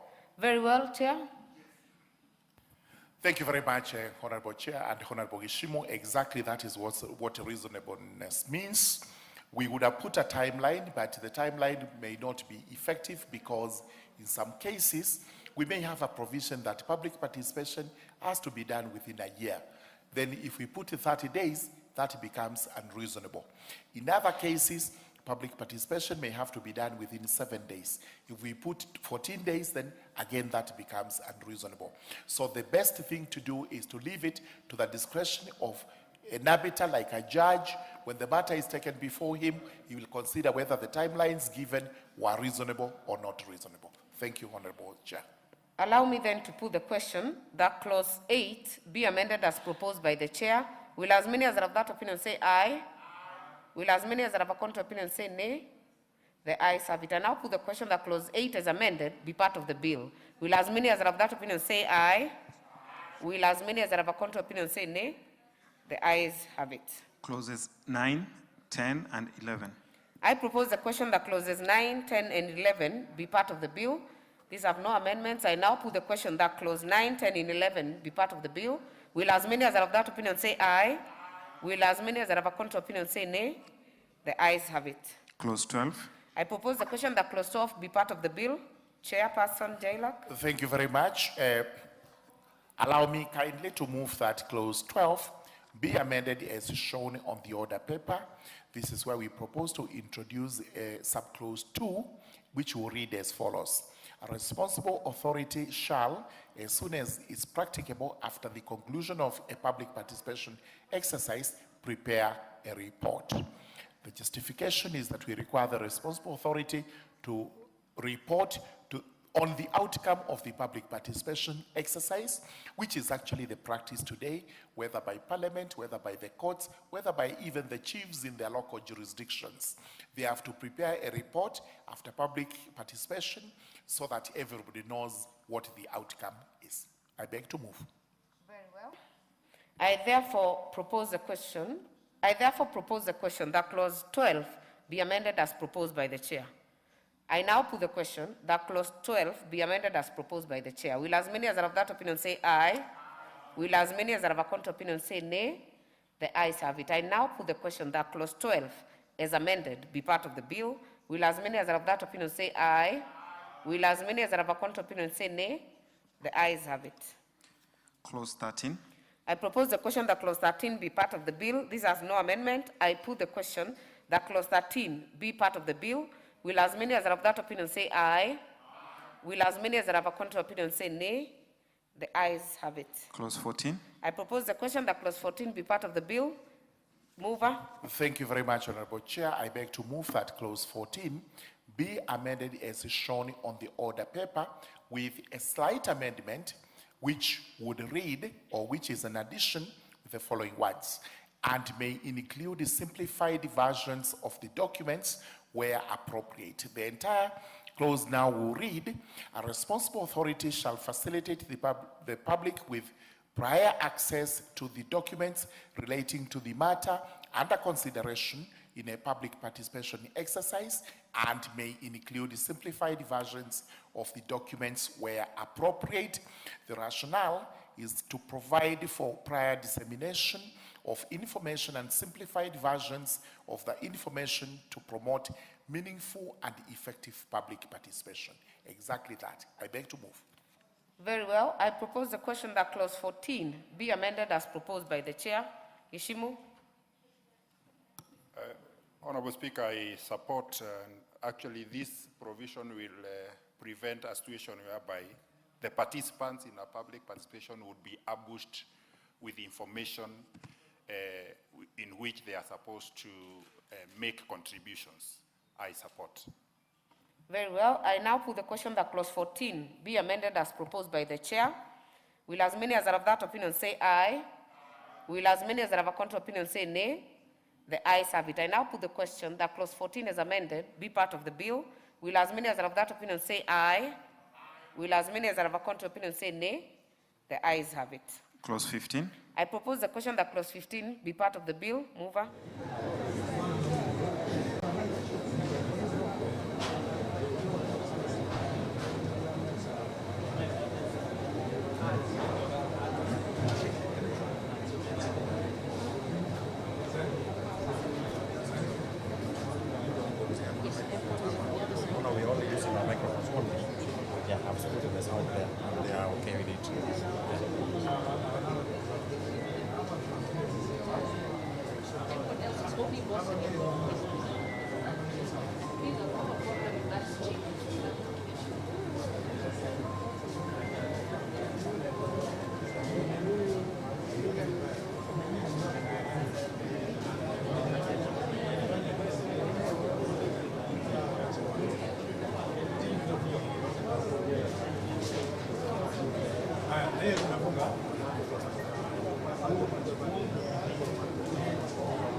Cameras are rolling. Kimwele.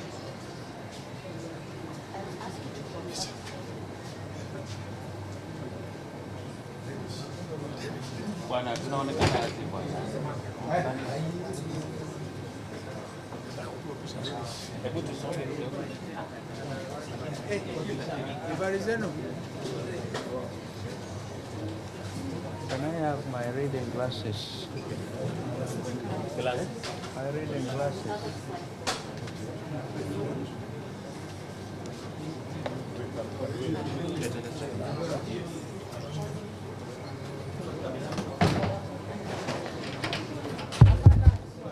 Wow.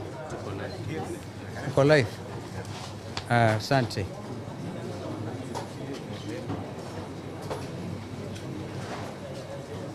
This one is for immediate release. Kwa hivyo tusikilizane. Bwana Munga is here, the directors are here.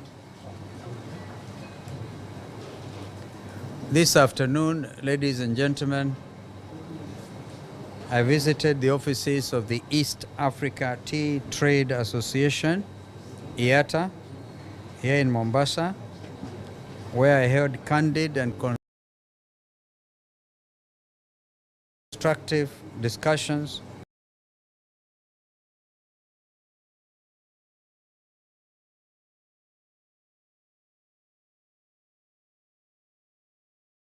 Omunga on the state of Kenya's tea sector and the wider challenges confronting our farmers, our traders, and our exporters. I was encouraged by IATA's clarity of purpose, their vision to secure the best value for African tea in the global market. Not just Kenyan tea, because we realized that this association actually represents how many countries again? 10 countries. 10 countries.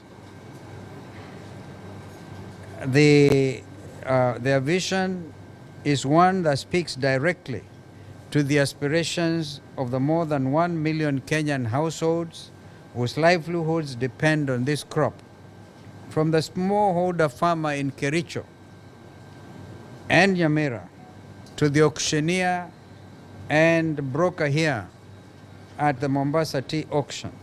the largest black tea trading floor in the entire world. It is a vision I fully associate myself with, and one that Kenya, as Africa's leading tea exporter, has both the standing and the obligation to champion. It is in this spirit that I recently visited the embassy of the Republic of Sudan in Nairobi and held discussions with the ambassador to personally present the grievances of our tea sector and to press for the lifting of the ban on Kenyan tea exports that Khartoum imposed on 14th March 2025. And they did that as a reciprocal measure. They made it very clear. They did that because of this government's interference in the internal affairs of an independent and sovereign republic. Sudan has for decades ranked among Kenya's top 4 tea export destinations, historically importing in the order of 35 million kilograms annually, valued at approximately $70 million. The abruptness of the ban caught the trade in mid-motion. Tea, worth more than $23 million, was left stranded along the supply chain, including 207 40-foot containers held at the port of Mombasa, with the attendant demurrage, warehousing, and financing costs falling squarely on our exporters and ultimately on our farmers. The ripple effect of this ban has been felt well beyond the tea sector itself. A closed market of this scale depresses prices at the Mombasa auction, widens the glut in a market already contending with softer demand from other traditional destinations, and erodes the foreign exchange earnings. The tea, historically one of our top 3 export commodities, brings into the country that is at least $20 million per week. It threatens bonus payments to farmers, strains the cash flow of processors and factories and the Kenya Tea Development Agency and private millers alike, and in aggregate weakens the very foreign exchange base on which our shilling, our import bill, and our debt servicing obligations depend. When a market of Sudan's size closes overnight, the shock travels from the auction floor here in Mombasa to the family budget in Kericho within a single trading cycle. This is precisely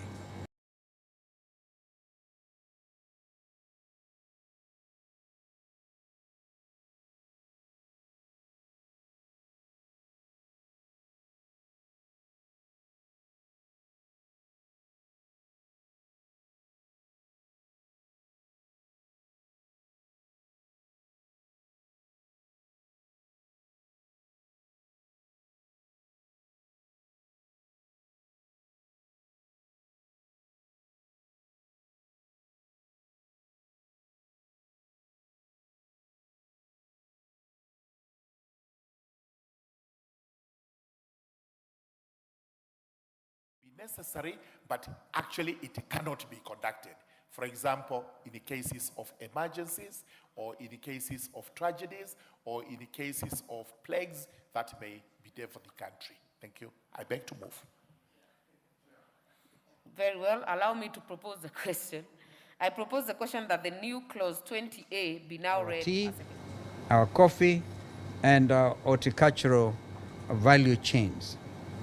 A Kenya that earns more from what it already grows is a Kenya better placed to lower the cost of living, create jobs, and stabilize its currency without punishing ordinary families through fresh taxation.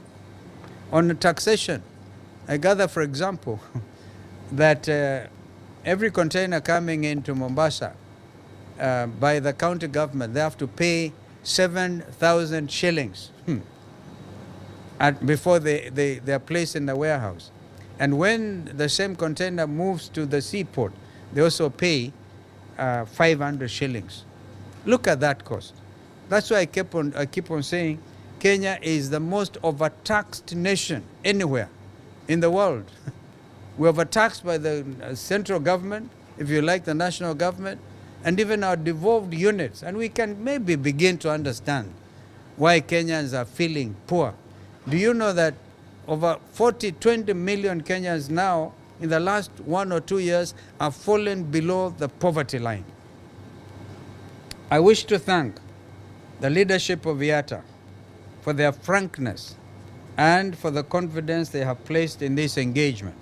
We will engage President Buhari's government and tell him our foreign policy orientation has always been to support peace engagement, but not to allow the port of Mombasa to be the entry point for arms destined for Darfur, for Sudan, through Mombasa.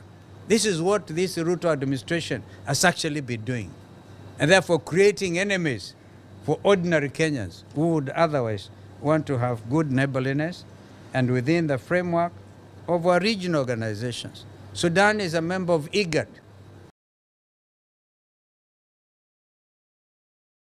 But I just want to alert Kenyans that that's where the details are. Take care. We are being taken for a ride. Thank you, Chair. Chair, do you have something to add? Thank you very much, Honorable Speaker, Honorable Chair. Honorable Udo is misunderstanding this. Because On development. This is why we worked within that framework to bring peace in southern Sudan and in Somalia. And this is what William Ruto's administration is doing, destroying everything that was making this country an attraction to the region. Now we are seeing as an enemy nation. Our tea farmers and traders deserve a government and a leadership that will stand in the gap for them in every capital and every embassy where the interests are at stake. And I will continue to do so without hesitation. This visit is part of a wider, deliberate program of sector engagements that I will be undertaking countrywide in the coming weeks and months. We are working smart, very smart. We are working smart and very hard with farmers, traders, manufacturers, and investors alike. And remember, people from great city county of Mombasa, that we have now started the countdown to the next election. This is why my tone will definitely be changing on a daily basis to make William Ruto one term, because he doesn't deserve a second term if he can ruin our tea industry the way he has done it. As we build the case for the practical production-led recovery that this country needs, I will keep engaging, I will keep listening, and I will keep pressing Kenya's case wherever it needs to be pressed. God bless Kenya. God bless all of us. People of Mombasa, asanteni sana kwa kutukaribisha. Tumeingia pwani. Pwani kuingia ni rahisi sana, kutoka ni matanga, lakini tuko tu.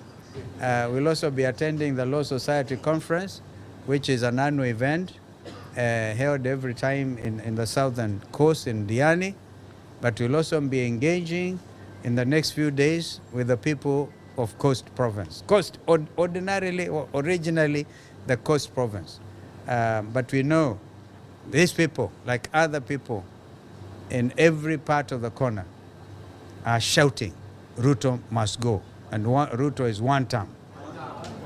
Nyinyi mko one term? Mko one term? Hebu tuone one term, one term, one term. Asanteni sana. Thank you. Thank you so much. Thank you. Thank you very much. We want actually to see the flow of the auction. These days, since COVID in 2020, they went digital. So we are told brokers in Rwanda, the Rwanda tea apparently is doing better than our tea at the auction. So I think Kenyans also need to understand. And I've challenged the leadership of this association to imagine Bwana Omunga went to Dubai. And in Dubai, they were saying they have the largest auction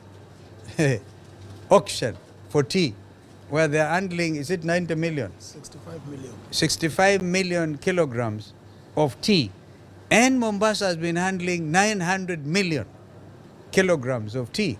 So this should be the center of the world, not Dubai. So we must continue thinking hard and working smart. That's why I've always entertained the thought of a free port in Mombasa in order to bring Dubai to Mombasa. Watu wawache kwenda huko Dubai, wakuje huku kwetu. Madam Senator, unasikia? Ni Senator ama ni Women Rep? Mama Women Rep, asante sana. Thank you. Thank you. I want to say something, I think. Okay.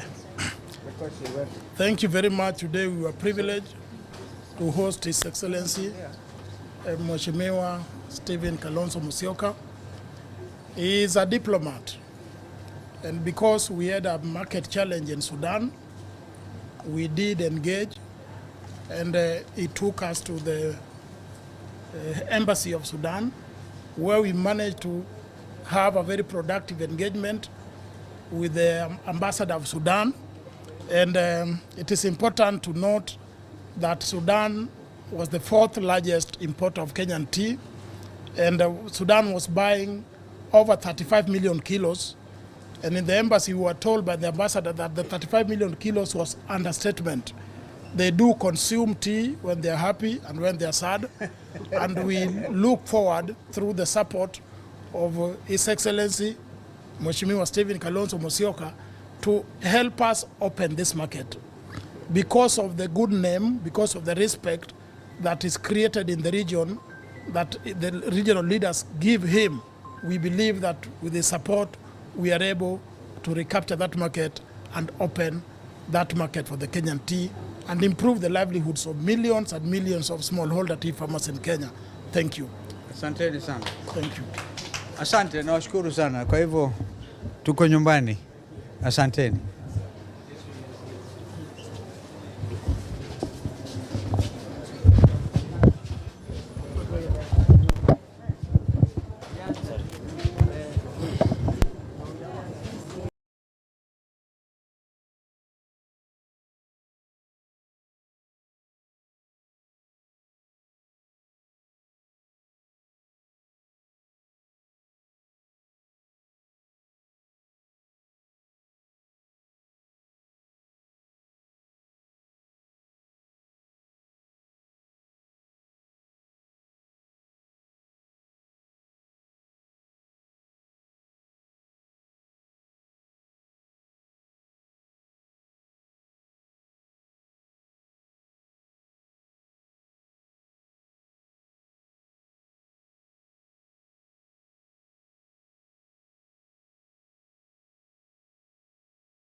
Agree with the chairman that there are situations where time does not even allow for the process of public participation.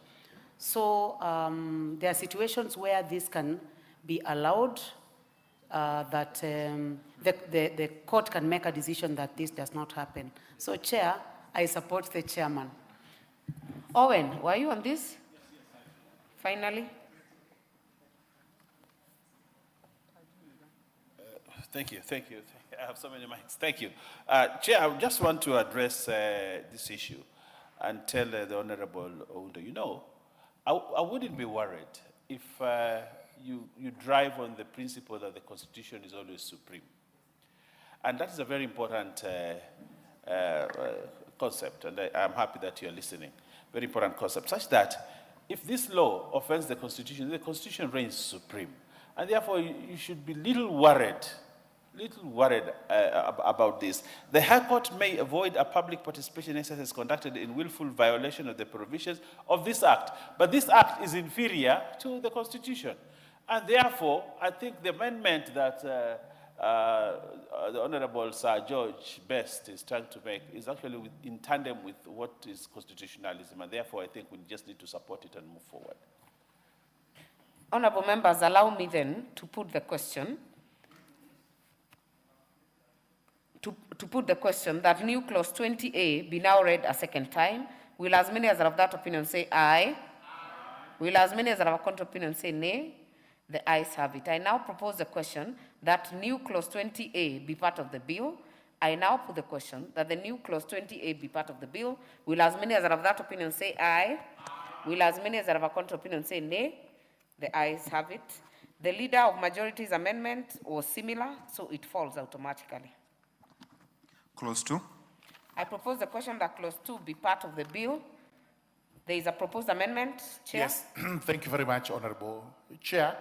I beg to move that clause 2 be amended as shown on the order paper. This is purely a definition of public participation.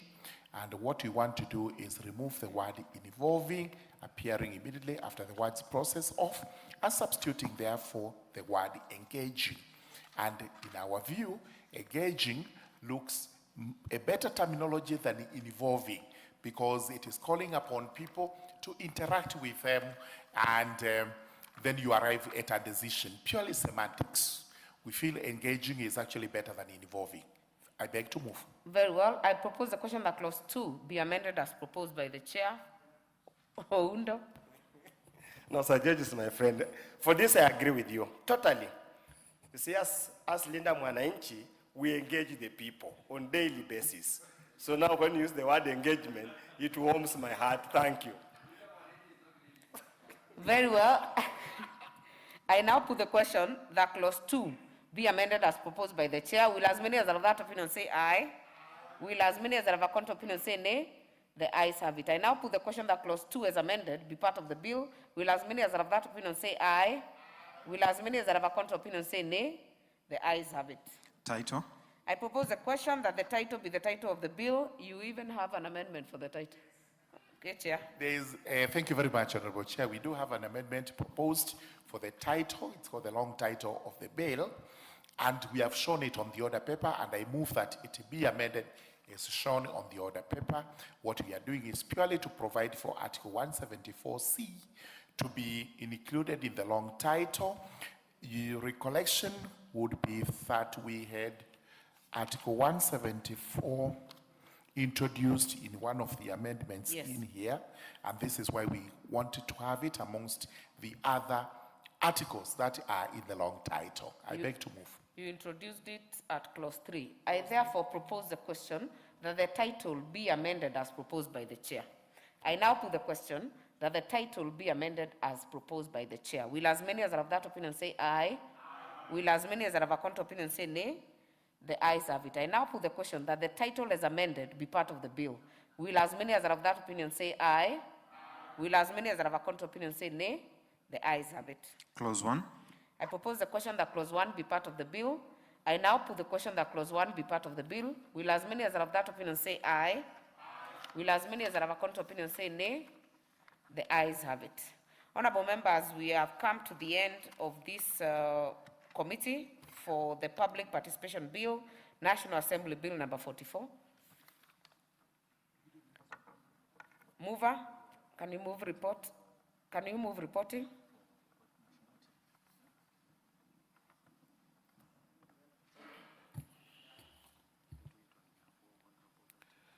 Yeah, on behalf of Honorable Tiende. Wait, which one? This. Sorry. Yeah, it is on behalf of the movers. That is Otiende Amolo and Samuel Chepkonga. All right. So on behalf, Honorable Chairperson, I beg to move that the committee do report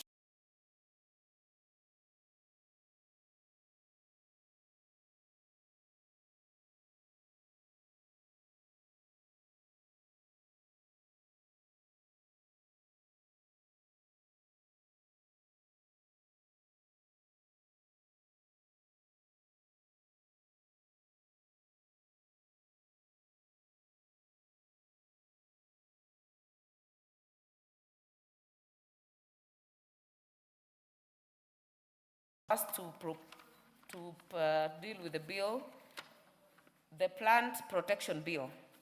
So as at this moment, we are now in the committee for the Plant Protection Bill, National Assembly Bill number 28 of 2025. Clauses 3, 4, and 5.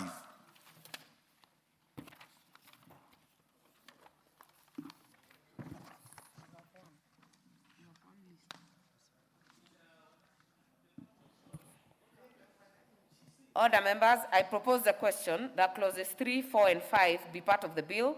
These have no amendments. I now propose the question that clauses 3, 4, and 5 be part of the bill. Will as many as are of that opinion say aye? Will as many as are of a counter opinion say nay? The ayes have it. Clause 6. I propose the question that clause 6 be part of the bill. Mutunga, are you the one prosecuting amendments? Are you ready to propose to prosecute amendments on clause 6? Yeah. Honour of Chair, I propose that clause 6 be amended as proposed in the order paper. The reason being that, Honour of Chair, we want to incorporate professionals and technical input of CARO and other research institutions on the establishment of what we are calling operations of the clinics. Very well.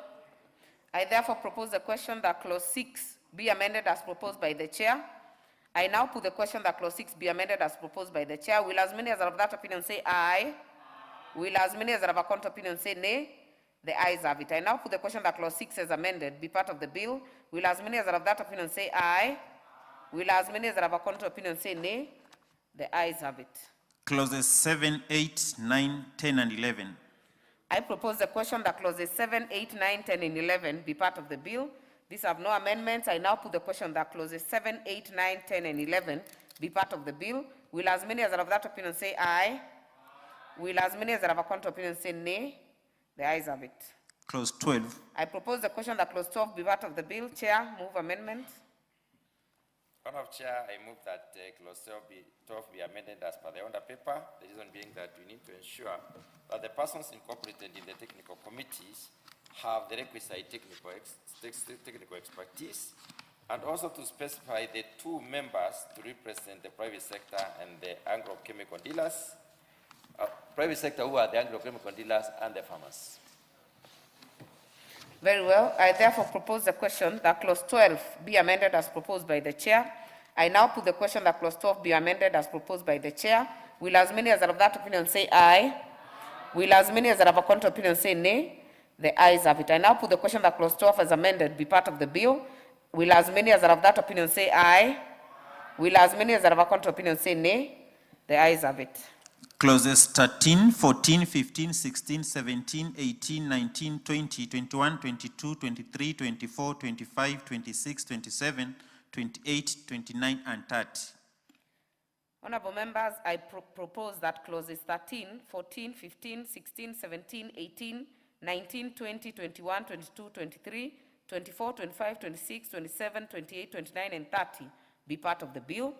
I now put the question that clauses 13, 14, 15, 16, 17, 18, 19, 20, 21, 22, 23, 24, 25, 26, 27, 28, 29, and 30 be part of the bill. Will as many as are of that opinion say aye? Will as many as are of a counter opinion say nay? The ayes have it.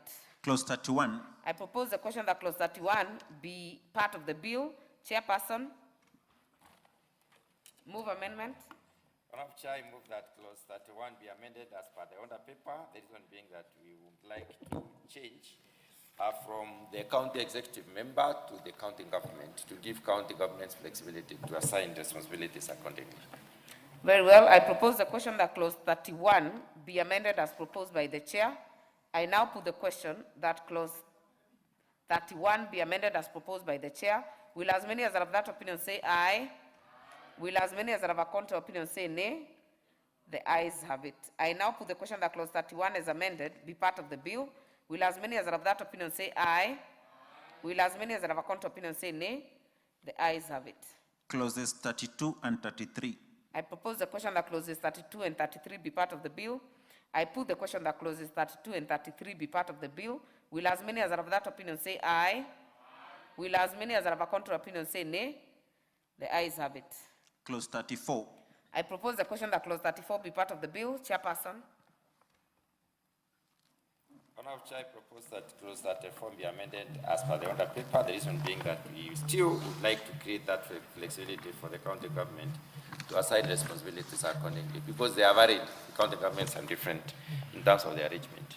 Very well. I propose the question that clause 34 be amended as proposed by the chair. I put the question that clause 34 be amended as proposed by the chair. Will as many as are of that opinion say aye? Aye. Will as many as are of a contrary opinion say nay? The ayes have it. I now put the question that clause 34 as amended be part of the bill. Will as many as are of that opinion say aye? Aye. Will as many as are of a contrary opinion say nay? The ayes have it. Clauses 35 and 36. I propose the question that clauses 35 and 36 be part of the bill. I now put the question that clauses 35 and 36 be part of the bill. Will as many as are of that opinion say aye? Aye. Will as many as are of a contrary opinion say nay? The ayes have it. Clause 37. I propose the question that clause 37 be part of the bill. Chairperson. Honorable Chair, I move that clause 37 be amended as per the under paper. The reason being that we would like still to change from county executive member, committee member to county government. Very well. I propose the question that clause 37 be amended as proposed by the chair. I now put the question that clause 37 be amended as proposed by the chair. Will as many as are of that opinion say aye? Aye. Will as many as are of a contrary opinion say nay? The ayes have it. I now put the question that clause 37 is amended be part of the bill. Will as many as are of that opinion say aye? Aye. Will as many as are of a contrary opinion say nay? The ayes have it. Clauses 38, 39, 40, 41, 42, 43, 44, 45, 46, 47, 48, 49, and 50. I propose the question that clauses 38, 39, 40, 41, 42, 43, 44, 45, 46, 47, 48, 49, and 50 be part of the bill. I now put the question that clauses 38, 39, 40, 41, 42, 43, 44, 45, 46, 47, 48, 49, and 50 be part of the bill. Will as many as are of that opinion say aye? Aye. Will as many as are of a contrary opinion say nay? The ayes have it. Clause 51. I propose the question that clause 51 be part of the bill. Mover. Honorable Chair, I propose that clause 51 be amended as per the under paper. The reason being that we would like to correct some grammatical error. Very well. I now put the question that clause 51. I now propose the question that clause 51 be amended as proposed by the chair. I now put the question that clause 51 be amended as proposed by the chair. Will as many as are of that opinion say aye? Aye. Will as many as are of a contrary opinion say nay? The ayes have it. I now put the question that clause 51 as amended be part of the bill. Will as many as are of that opinion say aye? Aye. Will as many as are of a contrary opinion say nay? The ayes have it. Clause 52. I propose the question that clause 52 be part of the bill. Chairperson. Honorable Chair, I move that clause 52 be amended. I propose that clause 52 be amended as per the under paper. The reason being that we would like to provide some level of clarity on that issue. I propose the question that clause 52 be amended as proposed by the chair. I put the question that clause 52 be amended as proposed by the chair. Will as many as are of that opinion say aye? Aye. Will as many as are of a contrary opinion say nay? The ayes have it. I now put the question that clause 52 as amended be part of the bill. Will as many as are of that opinion say aye? Aye. Will as many as are of a contrary opinion say nay? The ayes have it. Clauses 53, 54, 55, and 56. I propose the question that clauses 53, 54, 55, and 56 be part of the bill. I now put the question that clauses 53, 54, 55, and 56 be part of the bill. Will as many as are of that opinion say aye? Aye. Will as many as are of a contrary opinion say nay? The ayes have it. Clause 57. I propose the question that clause 57 be part of the bill. Mover. Honorable Chair, I propose that clause 57 be amended as per the under paper. The reason being that we need to ensure that the mandate of the service does not contradict the mandate of the Kenya Agriculture and Livestock Research Organization and other institutions mandated by law to undertake research in Kenya. I propose the question that clause 57 be amended as proposed by the chair. I now put the question that clause 57 be amended as proposed by the chair. Will as many as are of that opinion say aye? Aye. Will as many as are of a contrary opinion say nay? The ayes have it. I now put the question that clause 57 as amended be part of the bill. Will as many as are of that opinion say aye? Aye. Will as many as are of a contrary opinion say nay? The ayes have it. Clauses 58, 59, 60, 61, 62, 63, 64, 65, 66, 67, 68, 69, 70, 71, 72, 73, 74, and 75. I propose the question that clauses 58, 59, 60, 61, 62, 63, 64, 65, 66, 67, 68, 69, 70, 71, 72, 73, 74, 75 be part of the bill. I now put the question that clauses 58, 59, 60, 61, 62, 63, 64, 65, 66, 67, 68, 69, 70, 71, 72, 73, 74, and 75 be part of the bill. Will as many as are of that opinion say aye? Aye. Will as many as are of a contrary opinion say nay? The ayes have it. Clause 2. I propose the question that clause 2 be part of the bill. Mover. Chair, I move that clause 2 be amended as per the order paper. The reason being that we have the committee substituted executive committee member with the county government to put emphasis on the county government itself and not county executive committee member, and also to correct some typographical error. I propose the question that clause 2 be amended as proposed by the chair. I put the question that clause 2 be amended as proposed by the chair. Will as many as are of that opinion say aye? Aye. Will as many as are of a contrary opinion say nay? The ayes have it. I now put the question that clause 2 as amended be part of the bill. Will as many as are of that opinion say aye? Aye. Will as many as are of a contrary opinion say nay? The ayes have it. Title. I propose the question that the title be the title of the bill. I put the question that the title be the title of the bill. Will as many as are of that opinion say aye? Aye. Will as many as are of a contrary opinion say nay? The ayes have it. Clause 1. I propose the question that clause 1 be part of the bill. I put the question that clause 1 be part of the bill. Will as many as are of that opinion say aye? Aye. Will as many as are of a contrary opinion say nay? The ayes have it. Honorable members, we have come to the end of that committee. Mover to move reporting.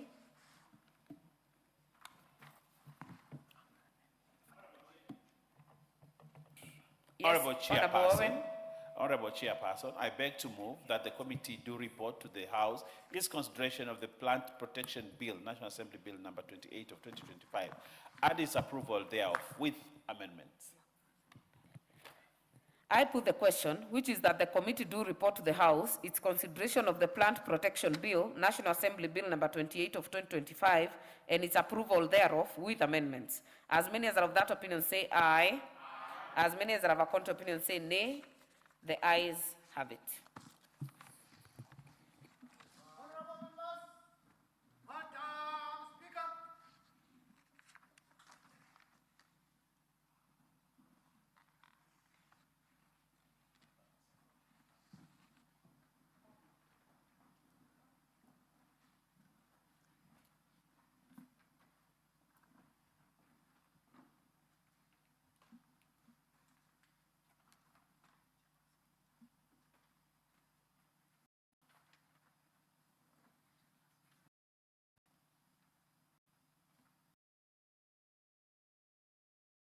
Chairperson. Honorable Speaker, I beg to report that the Committee of the Whole House has considered the Public Participation Bill, National Assembly Bill number 44 of 2025, and approved the same with amendments.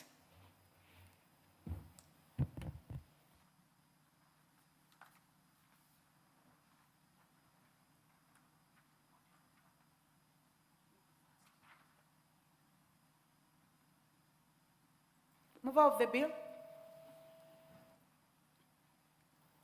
Honorable Speaker, I beg to move that this House do agree with the report of the Committee of the Whole House on its consideration of the Public Participation Bill, National Assembly Bill number 44 of 2025, and I also request the Honorable Murungara, Senior Counsel, to second the motion. Thank you. Thank you very much, Honorable Speaker. Honorable Speaker, I beg to second.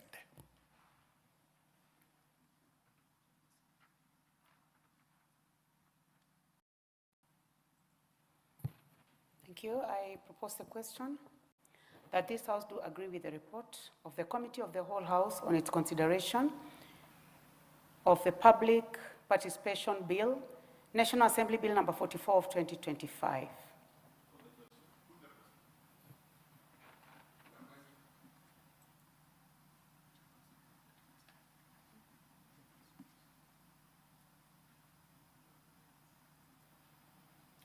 Chairperson, please approach the table.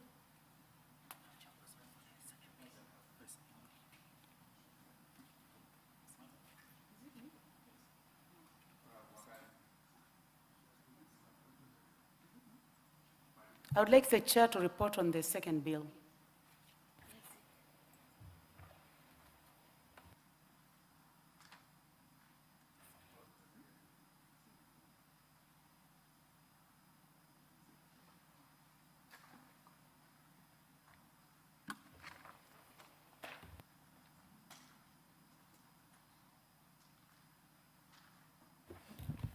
Honorable Speaker, I beg to report that the Committee of the Whole House has considered the Plant Protection Bill, National Assembly Bill number 28 of 2025, and approved the same with amendments.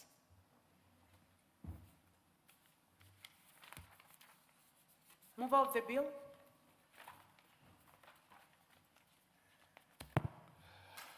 Honorable Speaker, I beg to move that the House do agree with the committee in the said report. I also request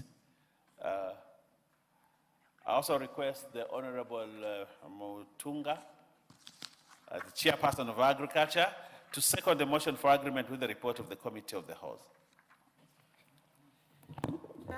Honorable Speaker, I do second that the House agrees with the report.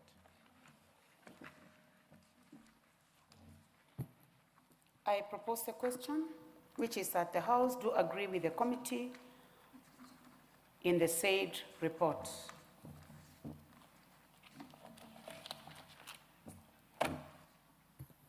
Next order.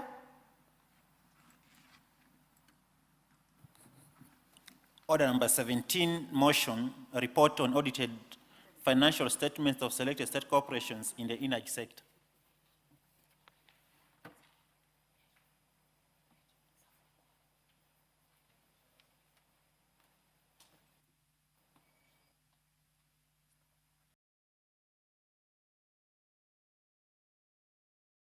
Honorable members, there was no balance of time for any member, so any member who is ready may go on and contribute to this.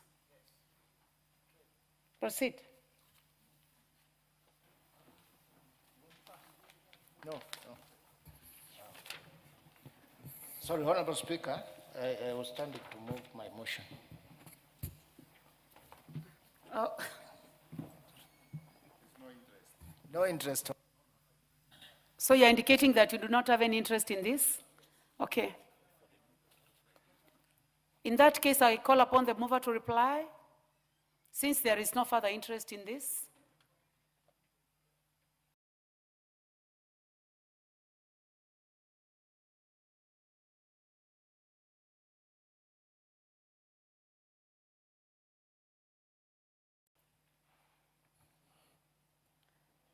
Speaker, majority? On behalf of the chairperson, Okay. I beg that I reply. Thank you. Please and go I have ahead. replied.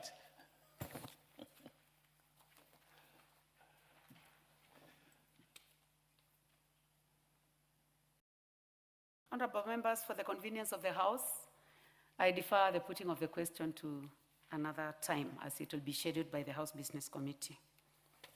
Next order. Order number 18, the County Library Services Bill, Senate Bill number 40 of 2024, second reading.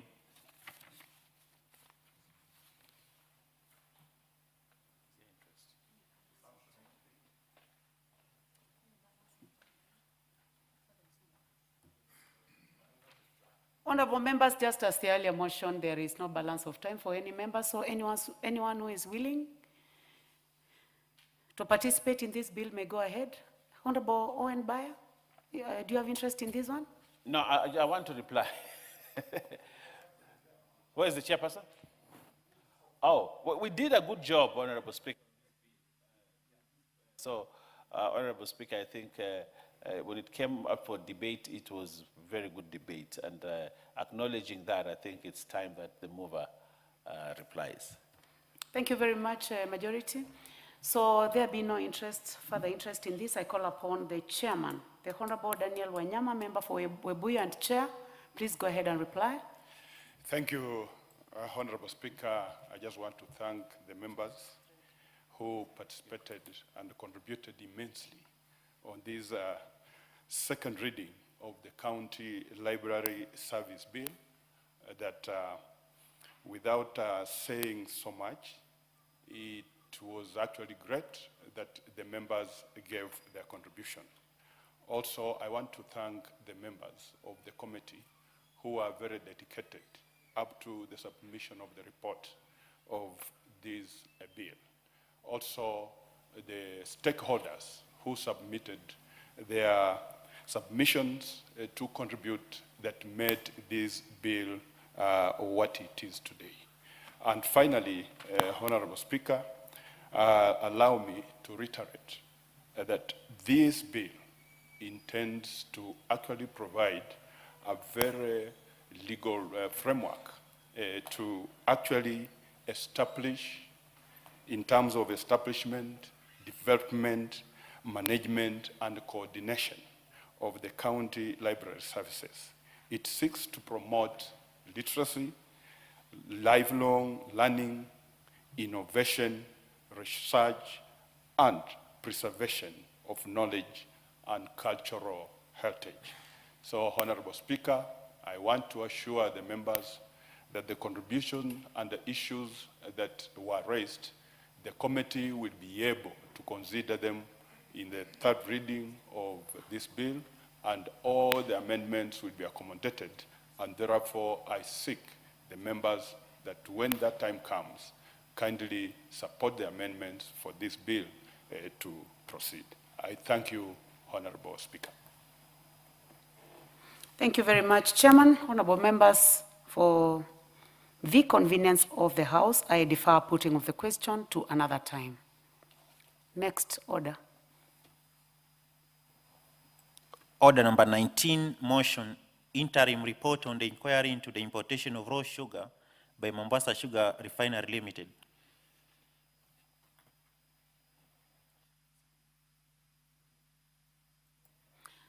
Chairperson, please proceed.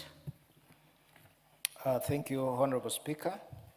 Honorable Speaker, I beg to move that this House adopts the interim report on the Departmental Committee on Trade, Industry and Cooperatives on the inquiry into importation of raw sugar by Mombasa Sugar Refinery Limited.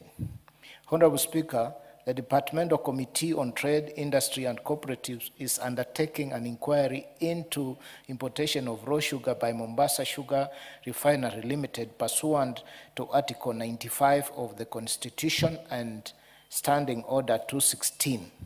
The committee resolved to undertake the inquiry following a media expose where it was alleged that Mombasa Sugar Refinery Limited had imported 27,000 metric tons of harmful sugar from South Africa, which had been repackaged and distributed for sale in the country.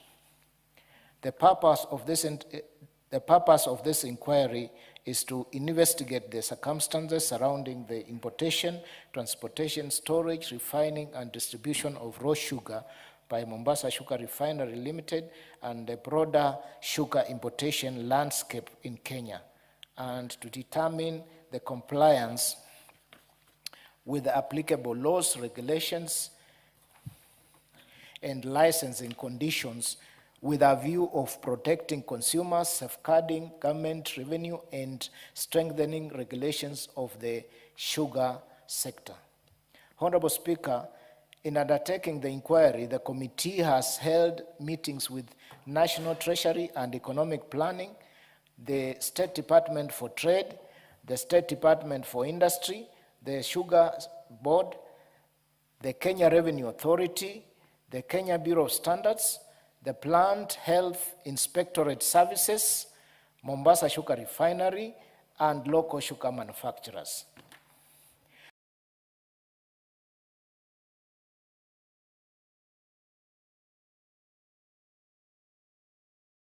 The committee also conducted inspection visit to the port of Mombasa, the Nairobi Freight Terminal, Autoport, and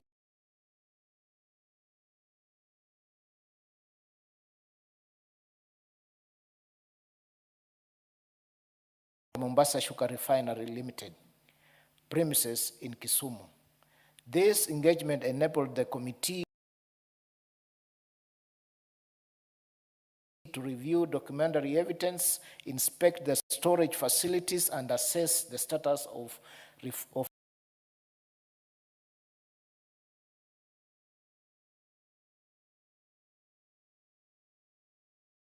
the refinery. Honorable Speaker, from the submissions received and the inspection visits and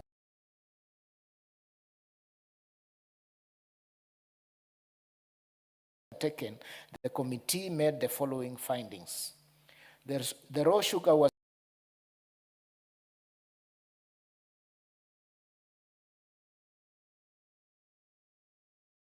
supplied by Wilma Sugar BTE to Mombasa Sugar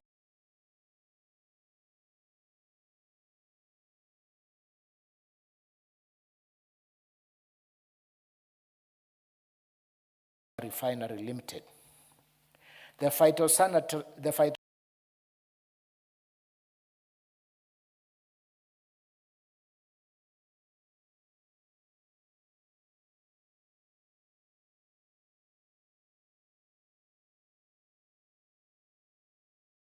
certificates, industrial sugar health certificate from 1st July 2025 to 30th June 2026 and a pre-shipment